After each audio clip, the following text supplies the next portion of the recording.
Welcome back. जिसने part 1 देख लिया है उसने ऑलरेडी अपना 50% काम कर लिया है, क्योंकि हमने टॉप 50 क्वेश्चंस कर लिए थे। अब नेक्स्ट 50 कंप्लीट करके पूरे के पूरे सबसे मोस्ट एक्सपेक्टेड 100 क्वेश्चंस कर देने वाले हैं खत्म साल मैथ्स के बोर्ड एग्जाम्स के लिए। तो बस ध्यान से ये भी वीडियो पूरी एंड तक देखना। एक बार स्टार्ट कर दिए तो बीच में छोड़ के ब्रेक करके मत जाना और वीडियो खत्म होते ही चले जाना अपने फ्री ऐप पढ़लेक्चर पे, जहां तुम्हें free of cost notes, free worksheets जिसमें सारे टाइप के क्वेश्चंस हैं, फ्री क्विज जो टाइम बेस्ड क्विज हैं, और तो और free sample papers curated by CBSE experts मिल जाएंगे। परीक्षा के साथ पढ़ले सीनियर्स को भी सब्सक्राइब कर लो ताकि हम रहें 10th के साथ भी और 10th के बाद भी। हेलो एवरीबॉडी, क्या हाल है यार सभी के। तो भैया पहले तो बहुत बहुत बधाई हो 50% पोर्शन कवर करने के लिए पार्ट 1 में, और बधाई इसलिए क्योंकि उसी 50% पोर्शन के साथ तुम लोगों के मैथ्स में भी 50% स्कोर कर चुके हो। तो भैया अब नेक्स्ट 50% पोर्शन हम लोग पार्ट 2 में कवर करेंगे, यानी कि इसी वीडियो में कवर करने वाले, देखने वाले सभी को। तो क्वेश्चन नंबर 51 को देखो क्या कह रहा है। क्वेश्चन नंबर 51 यहाँ क्या है, इन द गिवन फिगर, यहाँ पे ये फिगर दिया हुआ है, PA and PB are the tangents. ये पीए, ये P and A both are the tangents and PB also to a circle from the external point P such that P A is equal to 4 centimetre. तो यहाँ पे P A की length 4 centimetre दिया हुआ है। तो हम लोग टेंजेंट की एक प्रॉपर्टी जानते हैं। टेंजेंट की प्रॉपर्टी क्या कहती है कि सर्कल के अगर बाहर से दो टेंजेंट्स आपस में इंटरसेक्ट कर रहे हैं तो उन दोनों की जो लेंथ होगी सर्कल से वो इक्वल होगी। तो यहाँ पे ये जो 4 सेंटीमीटर है ना, तो ये भी 4 सेंटीमीटर हो जाएगा। आंख बंद करके इसको 4 सेंटीमीटर मार दो, और यहाँ पे एंगल बी ए सी की लेंथ 135 डिग्री दिया हुआ है। इसकी लेंथ 135 डिग्री दिया हुआ है। तो हम लोगों को पूछ रहा है find the length of chord A B. अब सोचो जरा सा कि लेंथ ए बी की कैसे निकलेगी। थोड़ी सी लॉजिक लगाओ, ज्यादा नहीं। तो देखो हम लोगों को ये लेंथ पता करने के लिए ना, ये दो लेंथ दी हुई है, तो थोड़ी सी लॉजिक लगाओगे ना तो पता चल जाएगा कि यार एक ट्रायंगल की थर्ड साइड की लेंथ कैसे निकलेगी। तो उसके लिए पहले फाइंड करना होगा हम लोगों को एंगल पी ए बी। अब इसको फाइंड कैसे करेंगे, लीनियर पेयर नाम का एक तुम लोग प्राणी सुने होंगे। लीनियर पेयर किसको कहते हैं, जब दो एंगल्स में यानी कि x प्लस वाई, दो एंगल्स का सम जब 180 डिग्री होता है तो उसको लीनियर पेयर कहते हैं। कैसे, अगर एक लाइन पर अगर कोई लाइन दूसरी पड़ रही है तो उसके दो एंगल्स का सम 180 डिग्री होता है। तो यहाँ का अगर ये 135 डिग्री है तो ये वाला एंगल कितने डिग्री का हो जाएगा, 180 माइनस 35, 135। ठीक है, तो उसी के साथ अगर ये एंगल आ जाएगा तो ये एंगल कितना आएगा, ये आएगा 45 डिग्री। तो 45 डिग्री अगर ये है तो ये भी 45 डिग्री हो जाएगा। कैसे सोचो थोड़ी सी, कैसे भैया, दो ट्रायंगल मतलब दो साइड्स अगर ट्रायंगल की इक्वल हैं, एडजेसेंट साइड्स, यानी कि ये और ये अगर इक्वल हैं तो ये आइसोसेलेस ट्रायंगल हो गया, और आइसोसेलेस ट्रायंगल के बेस एंगल इक्वल होते हैं। तो अगर ये एंगल 45 है, देखो ये अगर एंगल 45 है तो ये वाला एंगल भी 45 हो जाएगा। ठीक है, तो उसी के साथ भैया अगर ये 45 है और ये 45 है तो ये एंगल कितना हो जाएगा, ये तो फाइंड करने में एक्सपर्ट हो ही। Angle sum property of triangle, इसको लगा दो, कितना होता है, 180 डिग्री होता है। ठीक है, तो चलो भैया 45 प्लस 45 प्लस x, इसको x ले लो, कोई दिक्कत नहीं। तो 180 डिग्री, तो ये अगर 45 प्लस 45 कितना हो जाएगा, 90। तो x की वैल्यू कितनी आ जाएगी, 90 आ जाएगी। तो ये एंगल अगर 90 डिग्री है तो अब हम लोगों को ये लेंथ पता करने में कोई दिक्कत होगी, नहीं होगी। कैसे पता कर लेंगे, हम लोग फाइंड कर लेंगे यहाँ पे पाइथागोरस थ्योरम। पाइथागोरस थ्योरम क्या कहता है, हाइपोटेनस का square is equal to perpendicular का स्क्वायर प्लस बेस का स्क्वायर। ठीक है, तो यहां से हम लोगों को पता चल जाएगा कॉर्ड ए बी की लेंथ।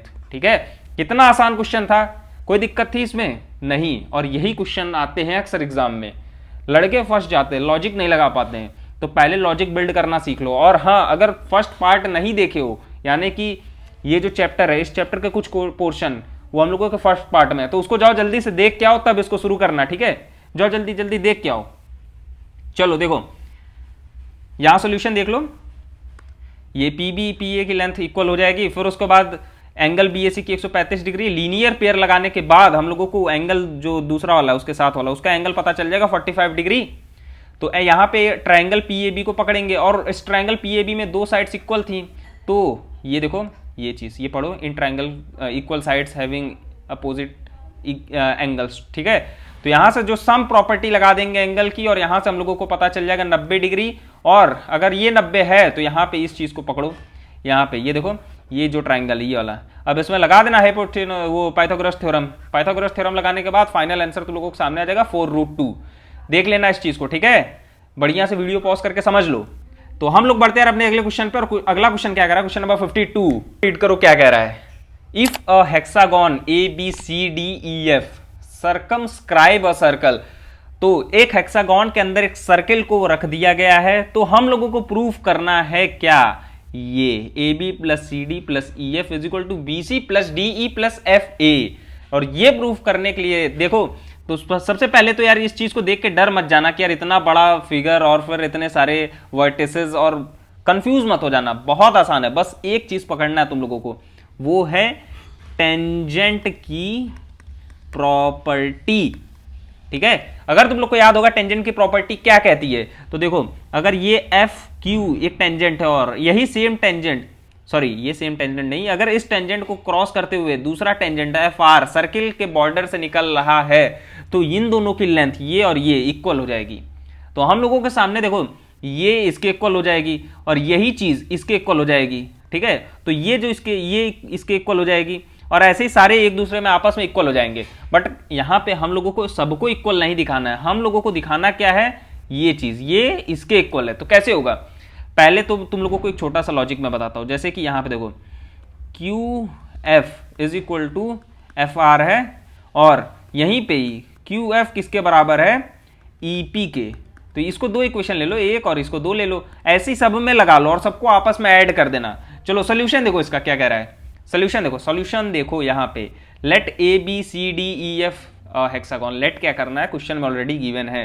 तो यहाँ पे सब इको इक्वेशन, सबका एक एक इक्वेशन बना लो। देखो CN का CO के साथ, DO का DP के साथ, EP का EQ के साथ और FQ का FR के साथ, और सबको ऐड कर दो, सबको यानी कि हर एक एडजेसेंट इक्वेशंस को, मतलब इक्वेशन 1 और 2 को ऐड कर दो, और फिर उसके बाद इक्वेशन 3 और 4 को ऐड कर दो, फिर 4 और 5 को ऐड कर दो। तीनों को ऐड करने के बाद हम लोगों को फाइनल एक इक्वेशन मिलेगी ये वाली, और यहीं से थोड़ी सी आगे पीछे कर देना सबको, और फिर तुम लोगों को सिंप्लीफाई करने के बाद फर्दर ये मिल जाएगा।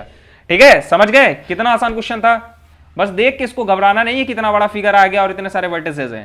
क्वेश्चन बहुत आसान है, एक बार करने बैठो अपने लेवल पे तो बहुत आसान लगेगा। चलो देखो अगला क्वेश्चन कौन सा आप लोगों का, अगला क्वेश्चन हम लोगों का भैया क्वेश्चन नंबर 53, और क्वेश्चन नंबर 53 के अकॉर्डिंग क्या क्वेश्चन पूछ रहा है, इसको पढ़ो। 2 टेंजेंट्स, अच्छा तो यहां पे भी 2 टेंजेंट दिया हुआ है। TP and TQ are drawn to a circle with center O from an external point T. Prove that angle PTQ is equal to angle 2OPQ. अच्छा, एंगल PTQ, ये एंगल PTQ ये है, और ये इसका 2 गुना है इस एंगल के। अब ये कैसे प्रूफ होगा, अगर हम लोगों को इस एंगल की लेंथ पता चल जाए, या लेंथ नहीं पता करना है, देखो ये और ये साइड तो इक्वल होगी, हाँ जब ये और ये इक्वल है तो ये बेस एंगल इक्वल हो जाएगा because of the isosceles triangle, और अगर ये इक्वल हो जाएगा और तो उसके बाद हम लोगों को इसकी लेंथ भी पता चल जाएगी ना। चलो देखो यहां से इसको ऐसे कर लेना, थोड़ी सी अभी समझ में आ जाएगा थोड़ी देर पहले। We know that the length of tangent drawn from the external point of a circle are equal.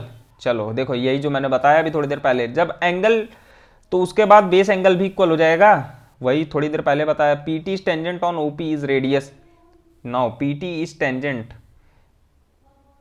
Tangent और OP रेडियस है, तो ये एंगल 90 डिग्री होगा, ये वाला, ठीक है, ये एंगल 90 डिग्री होगा। यहां पे मैं थोड़ी सी ड्रॉ कर लेता हूं वही सेम इमेज।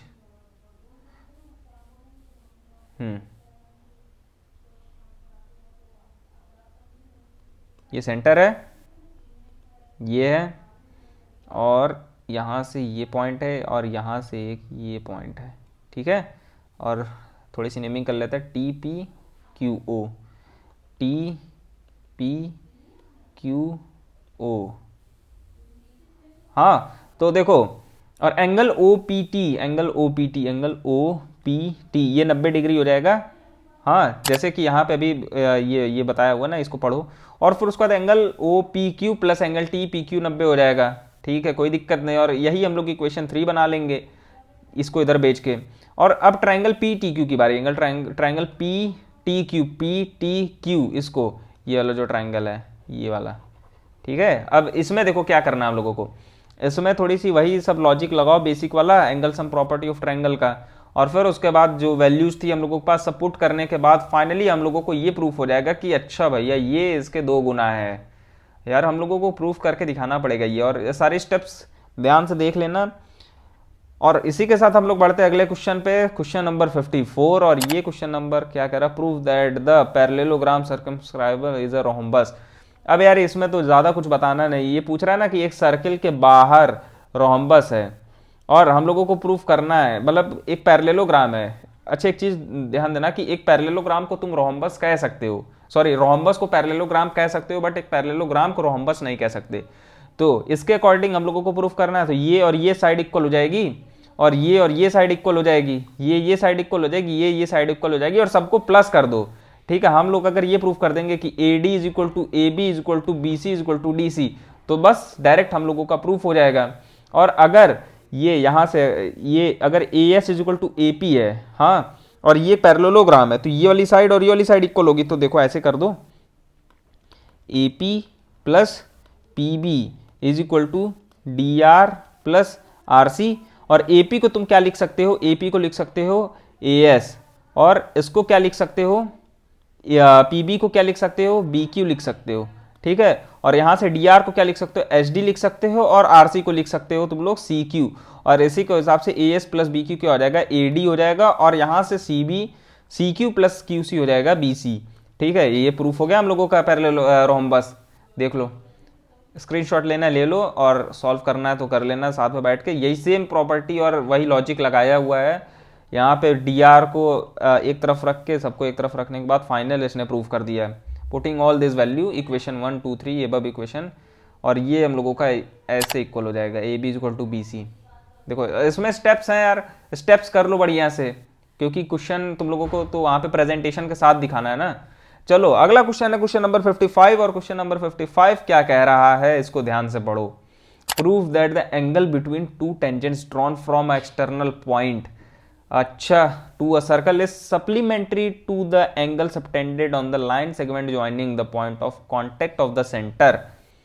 अब यार इस क्वेश्चन को कैसे सॉल्व करें, इसमें प्रूफ क्या करना, पहले ये चीज पकड़ो, एंगल बिटवीन टू टेंजेंट्स। अब यहाँ 2 टेंजेंट है, इसके बीच का जो ये एंगल है, हाँ, drawn from external point of a circle is supplementary to the angle subtended by the line segment। अब ये इस एंगल के सप्लीमेंट्री है, यही हम लोगों को प्रूफ करना है। चलो देखो कैसे प्रूफ हो जाएगा। Draw a circle with centre O and take point P और PA PB are the tangents as radius of the circle is perpendicular to tangent, so OA is perpendicular to PA। OA यहाँ पे OA ये है, और ये किसके perpendicular है, इसके, और ये इसके परपेंडिकुलर है। ठीक है, ये बेसिक सा थ्योरम है, प्रॉपर्टी है, इस सबको ध्यान रखना। और सिमिलरली वैसे ही हम लोग इसको भी प्रूफ कर देंगे। और एंगल OBQ की वैल्यू और एंगल OAP की वैल्यू 90 डिग्री है। In quadrilateral OAPB sum of all interior angles are 360 degree. अब हम लोगों के पास एक क्वाड्रिलेटरल मिल रहा, कौन सा, OAPB, ये और ये, और इन सब के एंगल्स का सम 360 डिग्री हो रहा है। तो ये अगर 90 है और ये अगर 90 है, तो ये और ये हम लोगों को बताना है कि ये दोनों सप्लीमेंट्री एंगल है आपस में। ठीक है, चलो देखो, सो एंगल BOA और plus angle APB equal to 180 degree, और प्रूफ होगा सप्लीमेंट्री एंगल। और सप्लीमेंट्री एंगल क्या कहता है, 2 एंगल्स का सम 180 डिग्री होता है, तब हम लोग उसको कहते हैं कि both angles are supplementary to each other. Proof हो गया भैया। अगला क्वेश्चन है, ओहो अगला चैप्टर है, और अगला चैप्टर है इंट्रोडक्शन टू ट्रिग्नोमेट्री। और जिसको यार बहुत लड़के देख के पहले ही डर जाते हैं इस चैप्टर को लगाने से, बट कोई बात नहीं, आज इस वीडियो में जितने भी इंपॉर्टेंट क्वेश्चन कराया जा रहा है, अब उसको तुम लोग चाहे रट लो चाहे जो कर लो, बस दिमाग में घुसा लो, क्योंकि एग्जाम में तुम लोगों को 100 में 100 लाना है, तो चाहे जैसे लाओ। अब नहीं टाइम बचा है कि तुम लोग इस चैप्टर को बैठ के पढ़ो बढ़िया से, तो अब बस जो टाइम बचा उस टाइम में इसको रट लो, समझ लो, कर लो मेरे साथ। तो पहला क्वेश्चन हम लोगों का ट्रिग्नोमेट्री का है, prove that this equal to this. तो देखो इसमें करना क्या है हम लोगों को, sine A minus 2 sine cube A upon 2 cos cube A minus cos A equal to tan A proof करना है। तो बहुत आसान है इसको, देखो इधर स्टेप्स वगैरह बस देखो तुम लोग। हम लोगों को गिवन क्या है, गिवन है ये, ठीक है, इसको tan A के इक्वल प्रूफ करना है। देखो tan A के इक्वल प्रूफ करना है, तो क्या करो, पहले तो सिंप्लीफाई कर लो, साइन A कॉमन ले लो, यहाँ से साइन A कॉमन ले लिया, फिर उसके बाद इधर आ जाएगा 1 माइनस टू साइन स्क्वायर है, नीचे से भी कॉस ए कॉमन ले लो, कॉमन लेने के बाद 2 कॉस ए माइनस 1 आएगा। अब 1 माइनस टू साइन स्क्वायर ए को तुम लोग क्या लिख सकते हो, देखो यहाँ से sine square A plus cos square A, इस 1 को क्या लिख दिया इसने, sine square A plus cos square A, और ये प्रॉपर्टी होती है कि sine square A plus cos square A is equal to 1 होता है। तो यहाँ पे 1 की जगह इसने ये लिख दिया है माइनस टू साइन स्क्वायर ए, ये इसको ऐसे ही रहने दिया, ठीक है। अब यहाँ देखो कॉस ए में भी इसने यहाँ पे जो ये 1 है इसको क्या कर दिया है, इसको रख दिया sign square A plus cos square ए, तो जब प्लस है बीच में ना तो माइनस हो जाएगा, माइनस मल्टीप्लाई कर दिया अंदर निकाल के। चलो देखो यहाँ से sign A upon cos A, ये क्या हो जाएगा tan ए, यहाँ से देखो हम लोगों को धीरे धीरे मिलने लगा tan ए, और ऊपर क्या बन जाएगा हम लोगों का कॉस स्क्वायर ए और माइनस साइन स्क्वायर ए, वैसे ही नीचे भी cos square A minus sign square ए, ये दोनों कैंसिल हो जाएगा और हम लोगों के पास फाइनल आंसर मिल जाएगा tan ए। देखे तो कितना आसान क्वेश्चन है, इससे डर रहे थे तुम लोग यार। चलो देखो अगला क्वेश्चन क्या है हम लोगों का, prove that sec a 1 minus sine A plus sec A plus tan A is equal to 1। अब इसका भी बस स्टेप्स देखो, जो सोल्यूशन में स्टेप्स है बस उतना ही देखना है। We have to prove that ये इज इक्वल टू 1, हाँ भैया यही प्रूव करना है। We know that sec square A minus tan square A is equal to 1 होता है, ठीक है, यहाँ इक्वल होगा। So sec A 1 minus sine A sec A plus tan A, इसको अब इसने क्या लिख दिया है, सेक ए 1 माइनस साइन ए को अलग लिख लिया है, अब सेक ए प्लस tan ए को अलग लिख दिया है। यहाँ देखो ये अलग अलग ब्रैकेट है, इसको एक टर्म में रख दिया है, इसको दूसरे टर्म में रख दिया है। नाउ यहाँ से देखो सेक ए minus sec A sign A, sec A minus sec A sign ए, यहाँ से सेक ए साइन ए कहाँ से आ गया, और यहाँ से देखो सेक ए प्लस tan ए आ गया, ठीक है। ये वाला इसको यहीं पे ऐसे रहने दिया और इसको थोड़ी सी सिंप्लीफाई कर दिया, क्या कर दिया है, अंदर सेक ए को इधर ले जाके मल्टीप्लाई कर दिया है, ठीक है। चलो भैया देखो अगला सेक ए, अब यहाँ से सेक ए को इसने 1 बाई कॉस ए में रख दिया और साइन ए को वैसे ही रहने दिया है, और यहाँ से इसको वैसे ही अभी रहने दिया है, ठीक है। तो sign A upon cos A क्या होता है, tan ए होता है, हाँ, और सेक ए को ऐसे ही रख दिया है, और सेक ए प्लस tan ए को भी वैसे ही रहने दिए हैं। चलो देखो अगला क्या कह रहा है, अब यहाँ से देखो a plus B A minus B का फॉर्मूला लग रहा है, तो A square minus B square और A square minus B square तो बन गया, और ये हम लोगों का क्या कहता है कि सेक square A minus tan square ए 1 के बराबर होता है। प्रूफ हो गया RHS, कितना आसान क्वेश्चन था। अगला क्वेश्चन देखो, क्वेश्चन नंबर 58, ये क्या कह रहा है, if sine theta plus cos theta is equal to √3 then prove that tan theta plus cos theta is equal to 1। अब इसको कैसे प्रूव करना है यार, अगर sine theta plus cos theta को तो लोग tan theta plus cos theta कर दोगे तो बहुत आराम से प्रूफ हो जाएगा। तो sine square plus cos sine theta plus cos theta √3 दिया है, स्क्वायरिंग बोथ साइड कर दो, sine square plus cos square 1 होता है, और ये क्या है 2 साइन थीटा कॉस थीटा, 1 को उधर ले जाके माइनस कर दिया है 3 से, क्या हो गया 2 आ गया है, हाँ। तो 2 sine theta cos theta is equal to 2 है, ये देखो 2 sine theta cos theta is equal to 2, और साइन थीटा कॉस थीटा 1 हो जाएगा। और अगर साइन थीटा कॉस थीटा 1 है, इसको इसके किसके बराबर लिख सकते हो, 1 को तुम लोग क्या लिख सकते हो, 1 को sine square theta plus cos square theta लिख सकते हो, because this is equal to 1, हाँ। चलो देखो अब इसने क्या कर दिया है, यहां से ये जो साइन थीटा था ना इसको इधर भेज दिया और डेनोमिनेटर में साइन थीटा कॉस थीटा, और जब इधर डेनोमिनेटर में भेज दिया है तो इधर समझो यहाँ पे क्या बचा, यहाँ 1 बचेगा। क्यों 1 बचेगा, ये किसके मल्टीप्लाई, इसको एक काम करो 1 से मल्टीप्लाई कर दो, ठीक है। तो अब क्या करोगे, अब भेज दो उधर ना, तो यहाँ क्या बचेगा 1 बचेगा, हाँ। तो जब ये 1 बचेगा और इसको फाइनली फर्दर और सिंप्लीफाई कर दो तो ये साइन से साइन कैंसिल हो जाएगा, यहाँ बचेगा tan, और ये कॉस कॉस कैंसिल हो जाएगा, यहाँ बचेगा कॉट, ठीक है। और ये इज इक्वल टू 1 प्रूफ हो गया। कितना इजी क्वेश्चन था। तो भैया हम लोग बढ़ते हैं अपने अगले क्वेश्चन पे, question number 59। So that tan की power 4 theta plus tan square theta is equal to sec की power 4 theta minus sec square theta, इसको कैसे प्रूफ करें। चलो LHS को पकड़ लो, हाँ ये चीज जरूर दिखा देना कि हम लोग LHS सॉल्व कर रहे हैं। अब LHS को पकड़ लिए, tan की power 4 theta plus tan square theta, tan square theta को कॉमन ले लो। यहां देखो मैंने एक एक स्टेप को बहुत अच्छे से रखा है ट्रिग्नोमेट्री वाले क्वेश्चंस में, ताकि तुम लोगों को समझने में भी दिक्कत ना हो, वीडियो पॉज करके जब समझ रहे हो खुद से। चलो देखो, जब tan स्क्वायर कॉमन ले लिया तो अंदर क्या बचेगा, tan स्क्वायर थीटा प्लस 1 बचेगा, और we know that 1 plus tan square theta क्या होता है, sec स्क्वायर थीटा होता है। अब यहाँ पे tan स्क्वायर थीटा प्लस 1 को क्या लिख देगा, ये sec square theta, that is tan square theta is equal to sec square theta minus 1। हाँ, it can be written as tan square theta को इसने क्या लिख दिया है, सेक स्क्वायर थीटा -1, और अंदर हम लोगों का क्या आ गया था, सेक स्क्वायर थीटा। ये देखो सेक स्क्वायर थीटा आ गया था, इसकी जगह इसने लिख दिया है सेक स्क्वायर थीटा, और यहाँ टेन स्क्वायर की जगह लिख दिया है ये टेन स्क्वायर का जो फॉर्मूला हम लोग बनाए थे ये वाला। ठीक है, सो यहां से हम लोगों को क्या मिल जाएगा, सेक की power 4 theta minus sec square theta, जो कि हम लोगों का RHS प्रूफ हो जाएगा। Very easy, easy easy lemon squeezy. चलो भैया अगला क्वेश्चन देखो, क्वेश्चन नंबर 60। क्वेश्चन नंबर 60 क्या कह रहा है। अच्छा, ये सब देख के डरने वाली बात नहीं कि यार इतना बड़ा कौन सॉल्व करने जाएगा, करने बैठो भाई, बहुत आराम से हो जाएगा। एक बार LHS को पकड़ लो, एक बार RHS को पकड़ लो, फिर दोनों को जब करोगे ना तो आंसर अपने आप ही आ जाएगा। एग्जामिनर ऐसे क्वेश्चन जरूर देते ताकि लड़का पहले ही देख के डर जाए, बट एक बार सॉल्व करने बैठोगे, जब ग्राउंड लेवल पे इस पर काम करोगे ना तो सोल्यूशन बहुत आराम से निकल आएगा। चलो देखो, RHS को पकड़ लो और LHS को, चलो ठीक है LHS को पकड़ लिया। LHS क्या था हम लोगों का ये, और प्रूफ किसके इक्वल करना है, इसके इक्वल। ठीक है, चलो ten square A upon ten square A minus, इस क्वेश्चन को मैंने जानबूझ के रखा है, अगर आप लोगों को याद होगा तो हम लोगों के NCERT के एग्जाम्पल का क्वेश्चन है। ठीक है, और अगर आप लोग एग्जाम्पल लगाए होगे तो इस क्वेश्चन को कर लोगे, नहीं तो फिर नहीं हो पाएगा तुम लोगों से, और नहीं हो पाएगा तो फिर मैं बता रहा हूं यहां कर लो। Ten square A upon ten square ए -1 और cosec square A upon sec square A minus cosec square ए। ठीक है, इसने टेन स्क्वायर को क्या किस फॉर्म में लिख दिया है, sign square A upon cos square है। यहां से भी इसने देखो जहां जहां कॉसेक और सेक दिख रहा है सबको साइन के टर्म में और कॉस के टर्म में बदल दिया है।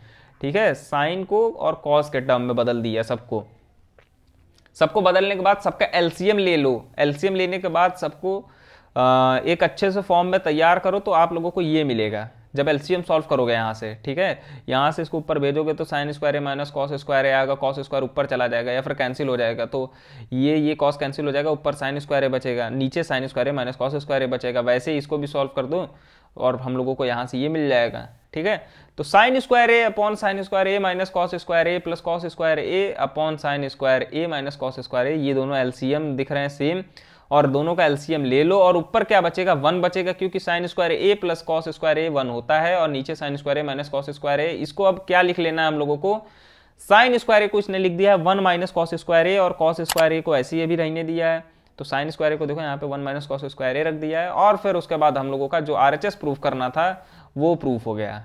बहुत इजी क्वेश्चन था ना, तुम लोग बिना मतलब का डर रहे थे। इसमें बस एक छोटा सा टर्म पकड़ो, जितना भी साइन जहां भी tan a cosec a दिख रहा है, tan a cosec a sec a, ये जो दिख रहा है ना, इसको किस फॉर्म में बदल देना है, साइन अपॉन कॉस के टर्म में बदल दो हर जगह जहां जहां दिख रहा है। ये देखो ये चीज। ठीक है, चलो देखो अगला क्वेश्चन हम लोगों का कौन सा है, क्वेश्चन नंबर 61।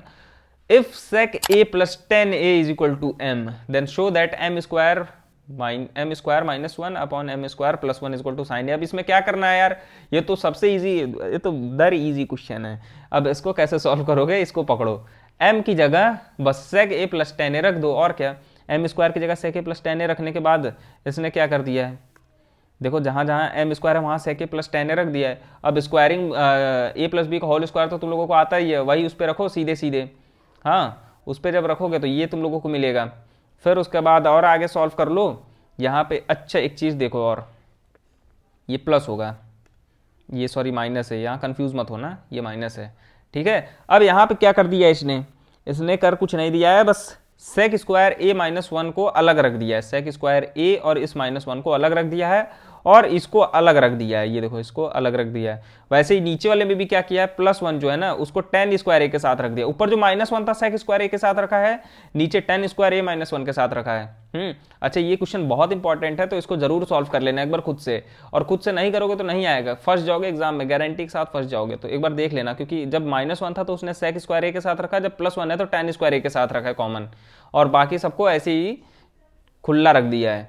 चलो देखो, अब सेक स्क्वायर ए माइनस 1 को क्या तुम रख सकते हो, tan स्क्वायर ए लिख सकते हो, और tan स्क्वायर ए प्लस 1 को क्या लिख सकते हो, सेक स्क्वायर ए लिख सकते हो।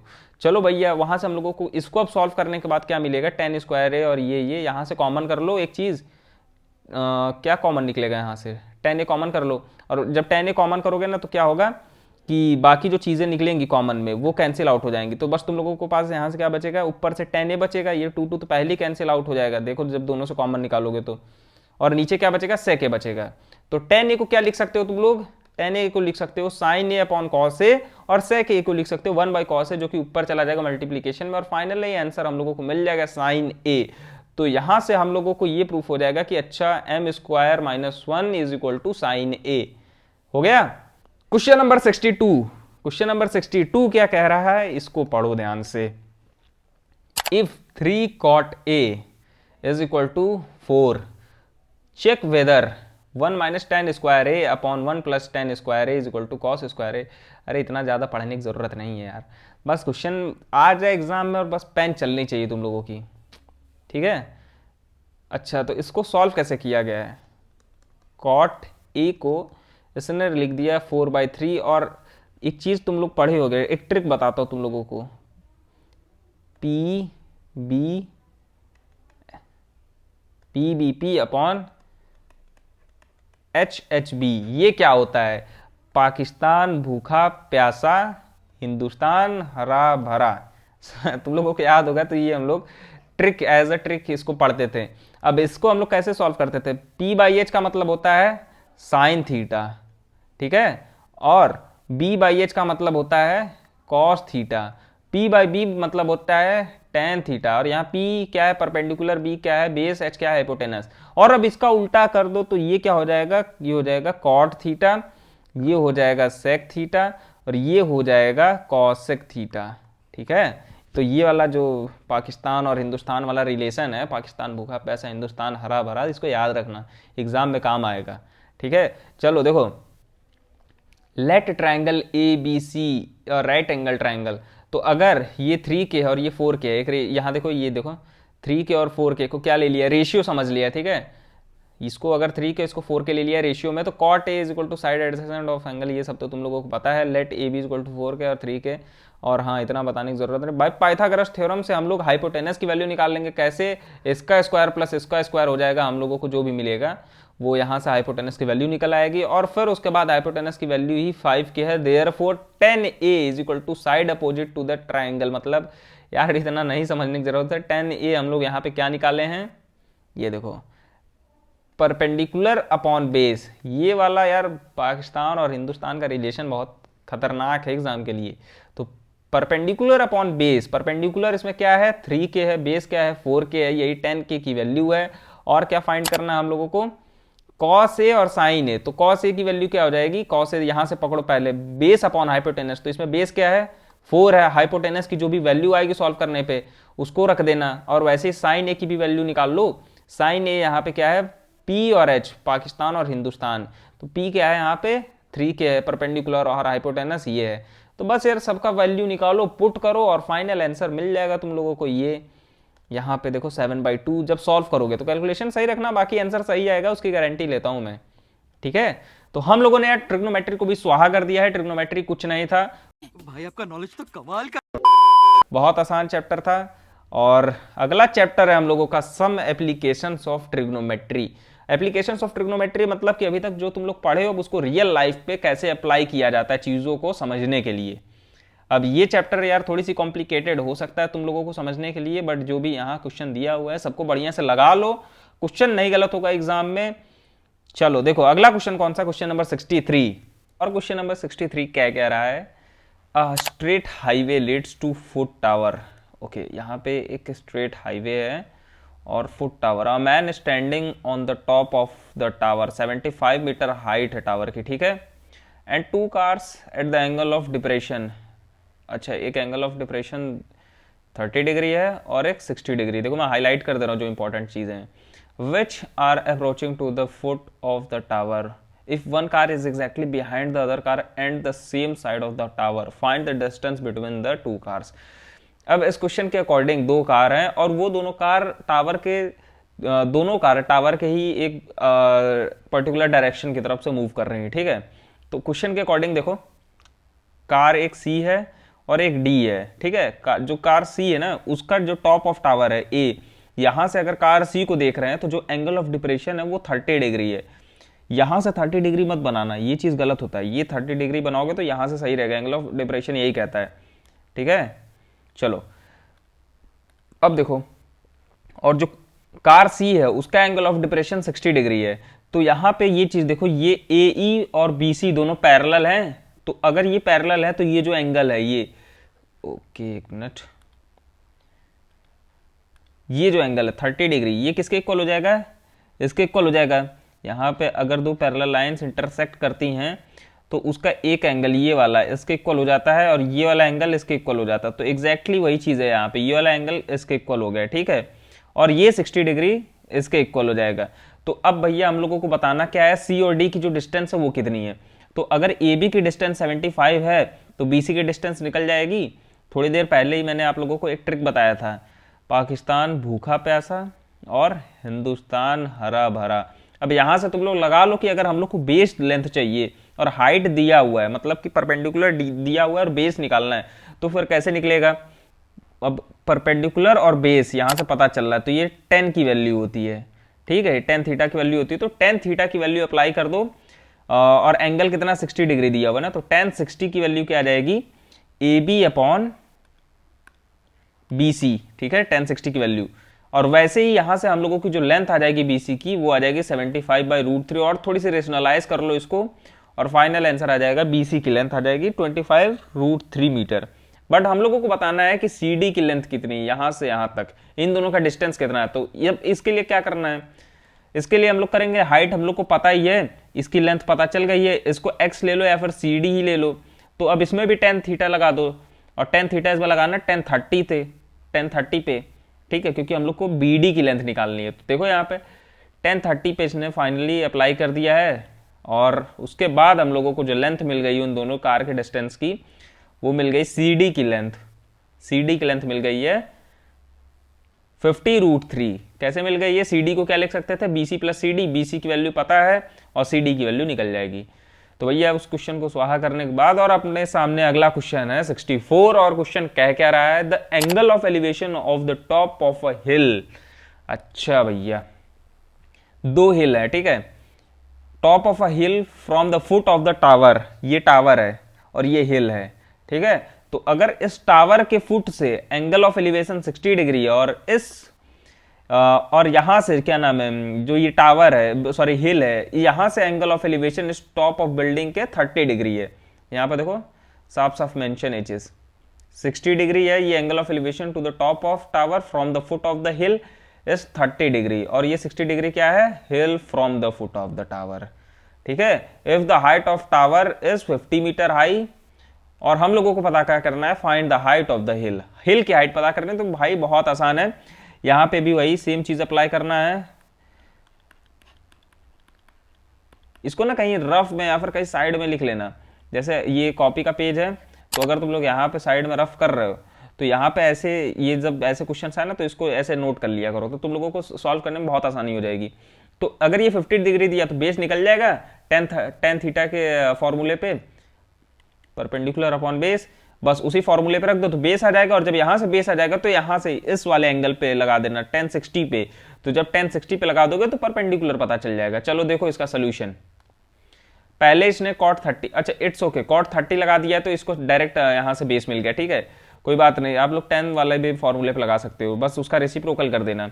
तो कॉट 30 की वैल्यू √3 आ जाएगी, और यहां से हम लोगों को पता चल जाएगा जो हाइट ऑफ द हिल है वो 150 मीटर है। देखो बाद में 1060 लगा दिया है, 60 डिग्री का एलिवेशन था तो वहां से 60 डिग्री वाला लगा दिया है, ठीक है। चलो भैया अगला क्वेश्चन, और अपना अगला क्वेश्चन कह रहा है the shadow of the flag staff.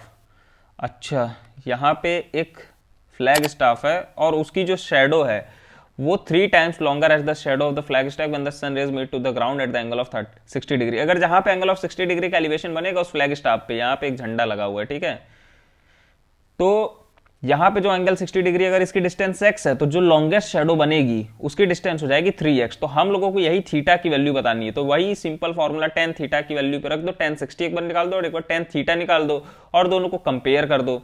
चलो देखो 1060 पे क्या थी, हाइट h/x, हाइट को अगर h ले लेंगे और डिस्टेंस को x ले लेंगे तो h की वैल्यू आ जाएगी x tan 60 डिग्री। हाँ, और वैसे ही tan थीटा जब BDA ट्राइंगल, BDA यहाँ देखो ट्राइंगल BDA, जब इसकी डिस्टेंस 3x रहेगी तब पे क्या रहेगा, हाइट तो सेम रहेगी और डिस्टेंस 3x हो जाएगी, तो h is equal to 3x tan theta. तो from equation 1 and 2 we got x tan 60 is equal to 3x tan theta, ठीक है। जब हाइट दोनों सेम है तो दोनों को कंपेयर करते हो, यहां से थीटा की वैल्यू आ जाएगी tan theta is equal to 1/√3 होता है, तो यहां से 1/√3 को क्या लिख सकते हैं, tan 30 डिग्री, तो tan tan कैंसिल हो जाएगा, थीटा की वैल्यू आ जाएगी 30 डिग्री। ठीक है भैया। और यार अपना अगला क्वेश्चन है, a 7 metre long flag staff is fixed on the top of tower। यार सारा क्वेश्चन टावर वाला ही है। और देखो 7 metre long staff is fixed on the top। अब देखो यार ये क्वेश्चन रीड करो, यहाँ पे जो flag staff 60 degree and 45 degree respectively क्या दिया है, एंगल ऑफ एलिवेशन दिया हुआ है, और हम लोगों को हाइट ऑफ टावर बतानी है। तो क्या करना है, एक बार 45 के साथ इक्वेशन बनाओ, एक बार 60 डिग्री के साथ इक्वेशन बनाओ, और वही सेम एंगल पे tan थीटा वाले पे, तो परपेंडिकुलर अपॉन बेस। और जब सेम इक्वेशन बनाओगे tan थीटा पे, तो दो इक्वेशन निकल के आएगी, और दोनों इक्वेशन को जो बेस y है ना, y को कॉमन ले लेना, तो इक्वेशन 1 और इक्वेशन 2 को y के हिसाब से इक्वल दिखा के तुम लोग हाइट ऑफ टावर निकाल लेना। देखो x इक्वल टू वाई आ गया। और फिर x की वैल्यू क्या हो जाएगी, x की वैल्यू यहां से निकल जाएगी हम लोगों की 9.6। और हम लोगों को फाइनली यही फाइंड करना था कि जो बिल्डिंग की हाइट है वो कितनी है। ये तो फ्लैग स्टाफ है ना, 7 metre long to the building given था क्वेश्चन में। यहाँ देखो क्वेश्चन में साफ मेंशन है 7 metre long staff is fixed on the top of tower. ठीक है, तो ये तो फिक्स्ड था, हम लोगों को हाइट ऑफ टावर बताना था, तो निकल गया हाइट ऑफ टावर। अगला क्वेश्चन देखो क्या कह रहा है। अगला क्वेश्चन है, और ये भी सेम एग्जैक्ट उसी पैटर्न पे है, तो मैं ज्यादा एक्सप्लेन करूंगा नहीं इसको, तुम लोग अब समझदार हो चुके हो सॉल्व करने के लिए। और यहां पे गिवन क्या है देखो, अ 1.5 मीटर टॉल बॉय, लड़के की हाइट है 1.5 metre tall, is standing at some distance from a 30 metre tall building. अच्छा, ये एक बिल्डिंग है ए बी, एक बिल्डिंग, और यहां से इतनी दूरी पे ये लड़का खड़ा है यहां पे। ठीक है, ये लड़का खड़ा है, लड़का खड़ा है, लड़का ही खड़ा है, समझ रहे हो। चलो ठीक है, the angle of elevation from his eyes to the top of building, इसकी आंखों से इसकी बिल्डिंग तक का जो एंगल ऑफ एलिवेशन है वो 30 डिग्री है। और ये लड़का थोड़ी सी चल के आगे तक आ जाता है, शायद उसको कोई दिख जाती है बिल्डिंग में, है हटो, चलो मजाक ठीक है। अब देखो, हाँ, अब यहां तक जब ये चल के आ गया, उसके बाद अब जो एंगल ऑफ एलिवेशन है वो 60 डिग्री। अब इसको और कष्ट करना पड़ रहा है ऊपर मुंह उठा के देखने में, कष्ट तो झेलना पड़ेगा कुछ अच्छा देखने के लिए। बात तो सही है। चलो, the angle of elevation from his eyes to 30 और 60 दिया है। अब पूछ रहा है कि ये कितनी दूरी तय किया। ठीक है, अब बहुत आसान है, एक बार 30 डिग्री पे एंगल ऑफ एलिवेशन निकाल दो tan 30 पे, और एक बार tan 60 पे निकाल दो, और फिर दोनों को माइनस कर दो। हाइट ऑफ द बिल्डिंग पता ही है, हाइट ऑफ द बिल्डिंग कैसे निकलेगी, जो लड़के की हाइट है, और ये देखो लड़के की हाइट 1.5 है, और बिल्डिंग हाइट 28.5 दिया हुआ था, तो टोटल हाइट कितनी हो जाएगी 30 मीटर। ठीक है, चलो देखो यहां से पहले tan r पे निकाल दिया, वही tan 30 की, एक बार tan 30 पे एंगल ऑफ एलिवेशन चेक किया, और एक बार tan 60 पे चेक किया है। तो tan q की वैल्यू आई थी AP अपॉन PQ, और यहां से PQ की वैल्यू जो लेंथ आ जाएगी वो पता चल जाएगी 28.5 अपॉन √3। देयरफॉर, और इसको देख लो आप लोग स्क्रीनशॉट लेके, इस फिगर से मैच कर लेना PR PQ की वैल्यू जो भी है। ओके, चलो भैया देखो, यहां से हम लोगों को जो लेंथ मिल जाएगा वो मिल जाएगा 19√3 मीटर। ये इतना एक्स्ट्रा एफर्ट किया उस चीज को देखने के लिए उस बिल्डिंग में। ठीक है, चलो देखो क्वेश्चन नंबर 68 क्या कह रहा है। 2 poles of equal height, 2 poles हैं और दोनों पोल की हाइट इक्वल है। ठीक है, ये देखो AB और CD की लेंथ इक्वल है, और अगर कोई यहां पे ऑब्जेक्ट O है, यहां देखो on the other side of the road is 80 metre wide, जो रोड की लेंथ है 80 मीटर वाइड है, दोनों बिल्डिंग एक रोड के इस पार एक रोड के उस पार है, और एक पॉइंट पे the angle of elevation to the top of pole are 60 and 30 from a point. यहां पे एक ऑब्जेक्ट, और यहां से अगर इधर झांकोगे तो 30 डिग्री, और इधर से देखोगे तो 60 डिग्री ऊपर देखना पड़ेगा। तो पूछ रहा find the height of the pole. अब क्या करना है भैया, ये भी बहुत आसान क्वेश्चन है। एक बार दोनों को h मान लो, ठीक है, और एक बार tan 60 पे h फाइंड कर लो, तो जो भी h आएगा tan 60 पे उसको एक इक्वेशन 1 मान लो, और इस ट्राइंगल में OCD में एक बार h को मान लो tan 30 के रिस्पेक्ट में, और जो आएगा उसको इक्वेशन 2 मान लो, और h और h इक्वेशन को इक्वल दिखा के हाइट निकाल लो। ठीक है भैया, चलो देखो ट्रायंगल AOB जो tan 60 वाला था, यहां से हम लोगों को BO की लेंथ मिल जाएगी। BO क्या है हम लोगों के सामने, ये बेस। ठीक है, और बेस की वैल्यू जब आ गई कितनी, x/√3, और इन ट्रायंगल OCD, अब दूसरा वाला जो ट्रायंगल था अपन के पास उससे अब निकाल लेते हैं, और यहां से x की वैल्यू आ जाएगी 20√3। ठीक है, कितना आसान क्वेश्चन था। तो height of the pole is x 20√3, distance from the point O from pole A B. अच्छा, पॉइंट ए से दूसरी बिल्डिंग तक का डिस्टेंस 20 है, और जो दूसरी वाली जो लंबी वाली बिल्डिंग है उसका लेंथ 60 डिग्री है। मतलब कि देखो 60 + 20 कितना हो जाएगा, 80 हो जाएगा।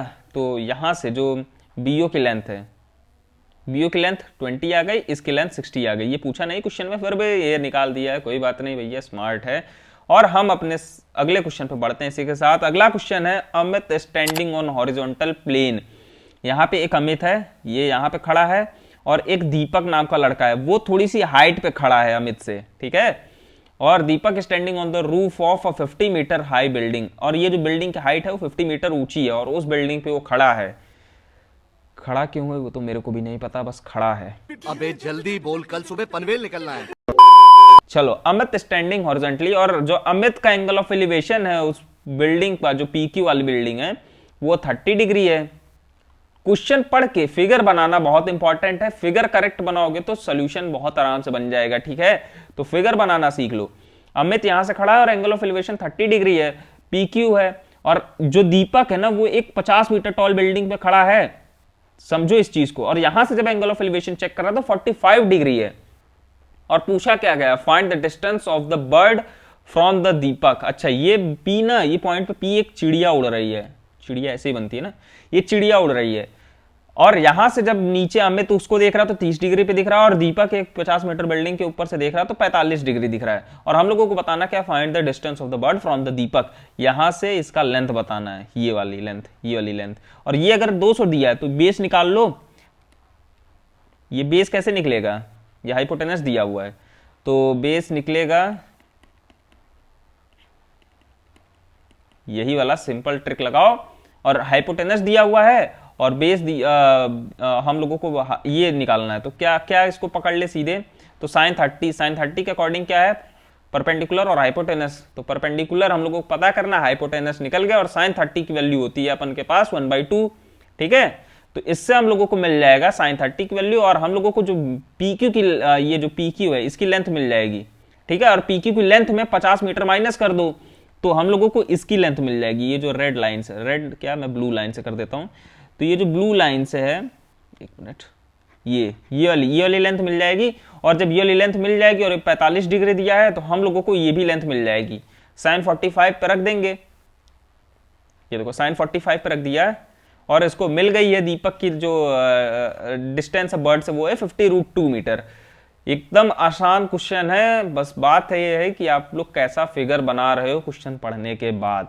और सेम एग्जैक्ट उसी पैटर्न पे ये वाला भी क्वेश्चन है, तो इसको आप लोग देख लीजिए, समझ लीजिए, स्क्रीनशॉट लेके खुद करने की कोशिश करिए, ठीक है। ये देखिए, ओके, ये तो है हम लोगों के सामने केस स्टडी वाला क्वेश्चन, ठीक है। मैं इसको करवा देता हूँ, एक्सप्लेन कर देता हूँ।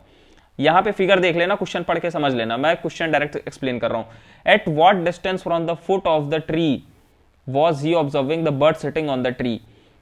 यहाँ पे एक बर्ड है और ये बर्ड थोड़ी सी उड़ के दूर तक चली गई है, और ये एक ट्री है, ये भी ट्री है, और एक ये बर्ड से डिस्टेंस, ग्राउंड के डिस्टेंस 80 मीटर है, ठीक है। तो यहां पे पूछना क्या है, distance from the foot of the tree, tree की फुट से, हाँ, और जो बर्ड उड़ के जहां तक गई है उसका डिस्टेंस हम लोग को बताना है। फुट ऑफ द ट्री, अच्छा, फुट ऑफ द, ये CB की लेंथ बतानी है। CB की लेंथ देखो कैसे निकलेगी, 1045 पे। और एक चीज नोटिस करना यार, सारा ज्यादातर क्वेश्चन हमारा tan थीटा पे ही सब कुछ सॉल्व हो जाएगा। तो CB की लेंथ 80 सेंटीमीटर है, तो वो 80 सेंटीमीटर उड़ के चली गई है C पॉइंट से। अगला क्वेश्चन क्या है, how far did the bird fly in the mention time. अच्छा, टाइम कितना दिया हुआ है, 2 सेकेंड। इन 2 सेकेंड्स ही observe that the bird flying at the same at, अच्छा, तो 2 सेकेंड में वो कितना उड़ के गई है। हम लोगों को यहाँ से क्या नाम है, CE की लेंथ निकालनी है, C और E टोटल डिस्टेंस, यहाँ से यहाँ तक उड़ने में उसको कितना समय लगा है। तो चलो देखो भैया, यहां से वहां तक सेकंड वाला क्वेश्चन, CE की लेंथ आ जाएगी 80√3 मीटर, ठीक है। यहां मीटर मेंशन कर देता हूं, यहां मीटर वगैरह सब लगा देना, नहीं तो गलत हो जाएगा question. So distance bird flu, और कितना, जब CE की लेंथ आ गई है तो हम लोगों को इसकी लेंथ मिल जाएगी आराम से, ठीक है, BE की लेंथ। और BE की लेंथ है हम लोगों के पास 80√3 - 1 मीटर, ठीक है। और एक और वाला क्वेश्चन दिया हुआ है इसके साथ, after hitting the bird how far did the ball travel in the sky. Kaushik saw the ball. चलो भैया इसका भी सोल्यूशन देख लो आप लोग यहाँ से, और सब कुछ टेन थीटा वाले फॉर्मूले पे सारा सॉल्व हो जा रहा है। एक चीज नोटिस करना, सारा हाइट एंड डिस्टेंस खेला है टेन थीटा पे ज्यादातर, तुम लोगों को यही क्वेश्चन मिलेंगे। और हम लोगों को स्पीड का फॉर्मूला पता है, अगला क्वेश्चन देख लो यही है, what speed did the bird fly if he had flown इतना मीटर। तो अगर डिस्टेंस दिया हो तो स्पीड निकल जाएगी, कौन सा फॉर्मूले पे, speed of the bird is equal to distance upon time taken. तो डिस्टेंस इतना है, टाइम 2 सेकंड लिया है, तो यहां से हम लोगों को मिल जाएगा फाइनल। तो इसी के साथ हम लोग ने area related, sorry height and distance वाला, मतलब कि सम एप्लीकेशन ऑफ ट्रिग्नोमेट्री का जो पोर्शन है उसको स्वाहा कर दिया है। और बढ़ते हैं अपने अगले टॉपिक पे, एरिया रिलेटेड टू सर्कल। और इस चैप्टर में जो पहला क्वेश्चन है वो क्या कह रहा है, अ road which is 7 meter wide surrounds a circular park whose circumference is इतना, find the area of the road। अब यार एरिया ऑफ सर्कल, तो तुम लोग देखो अगर एक सर्कल है और समझ लो एक स्टेडियम है, ठीक है, 7 मीटर वाइड है ये, हाँ, और a road which is 7 metre wide circular park circumference, और सर्कल का जो सर्कमफरेंस है वो इतना दिया हुआ है और एरिया पूछ रहा है, तो कैसे निकलेगा भैया, देखो we have to find the area of the road. ये 7 मीटर है, रेडियस आर दिया हुआ है, कैसे निकलेगा, width of the road 7 metre, circumference of the park इतना दिया हुआ है, तो this implies that 2 pi r is equal to 352। अगर circumference का फॉर्मूला पता करोगे तो क्या आएगा, 2 pi r ही आएगा। और यहां से रेडियस की वैल्यू निकल के आ जाएगी, रेडियस क्या है 56 मीटर, और अगर रेडियस निकल गया तो भैया एरिया निकालना कितना आसान हो जाएगा। आउटर रेडियस भी निकाल लो, आउटर रेडियस को हम लोग कैपिटल आर लिए हैं, एक इनर रेडियस को समझ लो कैपिटल आर ले लिए हैं, तो इनर रेडियस कैसे निकल जाएगा, r + 7 that is equal to 7 + 56 that is equal to 63 metre. तो हम लोगों के पास ओवरऑल जो रेडियस निकाला जाएगा वो 63 मीटर आ जाएगा, ठीक है। तो एरिया ऑफ द रोड कितना आएगा, जो बड़ा वाला सर्किल है ये वाला, ये छोटा वाला सर्किल का एरिया, एक काम करो बड़ा वाला सर्किल का एरिया निकालो और छोटा लेके एरिया निकालो और दोनों को माइनस कर दो। जब दोनों को माइनस कर दोगे ना तो ये वाला जो रेडियस है, सॉरी एरिया, ये वाला एरिया निकल आएगा। तो बस सीधे उसी फॉर्मूले पे बना लो, पाई r + 7 का whole square minus pi r square, ठीक है, और हम लोगों के पास आंसर आ जाएगा रोड का एरिया। अगला क्वेश्चन देखो क्या कह रहा है, 3 horses आर टायर्ड each with 7 metre long rope and 3 corners of the rectangular field. अच्छा, एक ट्राइंगल है और इस ट्राइंगुलर फील्ड में तीनों कोने पे एक एक घोड़ों को बांधा गया है, और वो सब हैविंग साइड 20 मीटर, एक की लेंथ 20 है, एक की 34 है, एक की 42। Find the area of the plot which can be grazed. Graze मतलब चरना, और वो कितना चर लेंगे, ठीक है। तो ज्यादा से ज्यादा ये घोड़ा इतना चरेगा, इस इतना एंगल पे चरेगा और ये इतना एंगल पे चरेगा। तो हम लोगों को ये वाली एरिया, ये वाली एरिया और ये वाली एरिया बतानी है, तो कैसे निकलेगा। चलो देखो, एरिया ऑफ सेक्टर का फॉर्मूला तुम लोगों को पता होगा। एरिया ऑफ सेक्टर का फॉर्मूला होता है पाई r square into theta upon 360, और यहाँ पे r रेडियस है, तो पाई की वैल्यू 22/7 एज्यूम करके let the sum of all triangles और 80 डिग्री, ये होती है angle sum property of triangle, ठीक है।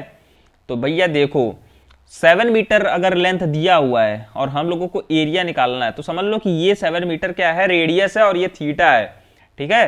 तो यहां से हम लोग इसका एक बार एरिया ऑफ सेक्टर निकालेंगे, इसका एरिया ऑफ सेक्टर और इसका एरिया ऑफ सेक्टर निकाल के 180 में से माइनस कर देंगे, तो हम लोगों को एरिया पता चल जाएगा। चलो देखो, theta plus theta plus theta is equal to 180 हो गया, वही थीटा 1 थीटा 2 थीटा 3 करने के बाद 180। तो area graced by the host eight vertex A, vertex सबके रेडियस सेम है, बस थीटा थीटा चेंज होगा, ठीक है। तो देख लो भैया, एक बार वर्टेक्स ए पे रेडियस निकाल लिया, एक बार वर्टेक्स बी पे एरिया निकाल लिया, एक वर्टेक्स सी पे एरिया निकाल लिया, एरिया ऑफ सेक्टर निकाल रहे हैं तीनों टाइम, और उसके बाद तीनों का सेक्टर निकालने के बाद 180 में से फाइनली माइनस कर देगा, और हम लोगों के पास जो आंसर आ जाएगा 77 मीटर स्क्वायर। तो total grazed area by the horse है 77 मीटर स्क्वायर। समझ गए, ये कितना आसान क्वेश्चन था। चलो भैया अगले क्वेश्चन पे, और अगला क्वेश्चन है अपना, इन द गिवन फिगर, ये एक फिगर गिवन है, और OACD is the quadrant of a circle.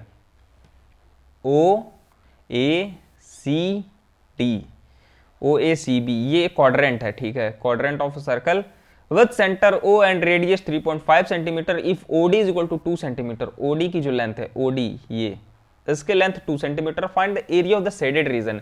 अब इसका एरिया कैसे निकलेगा, देखो भैया ये समझने के लिए ना थोड़ी समझो, एरिया ऑफ क्वाड्रेंट कितना है, 1/4 पाई r स्क्वायर, ठीक है। क्वाड्रेंट का एरिया निकालने का फॉर्मूला पता हो तुम लोगों को, और यहां से अगर हम लोग इसकी एरिया निकाल के इस क्वाड्रेंट के एरिया में से माइनस कर देंगे तो पता चल जाएगा।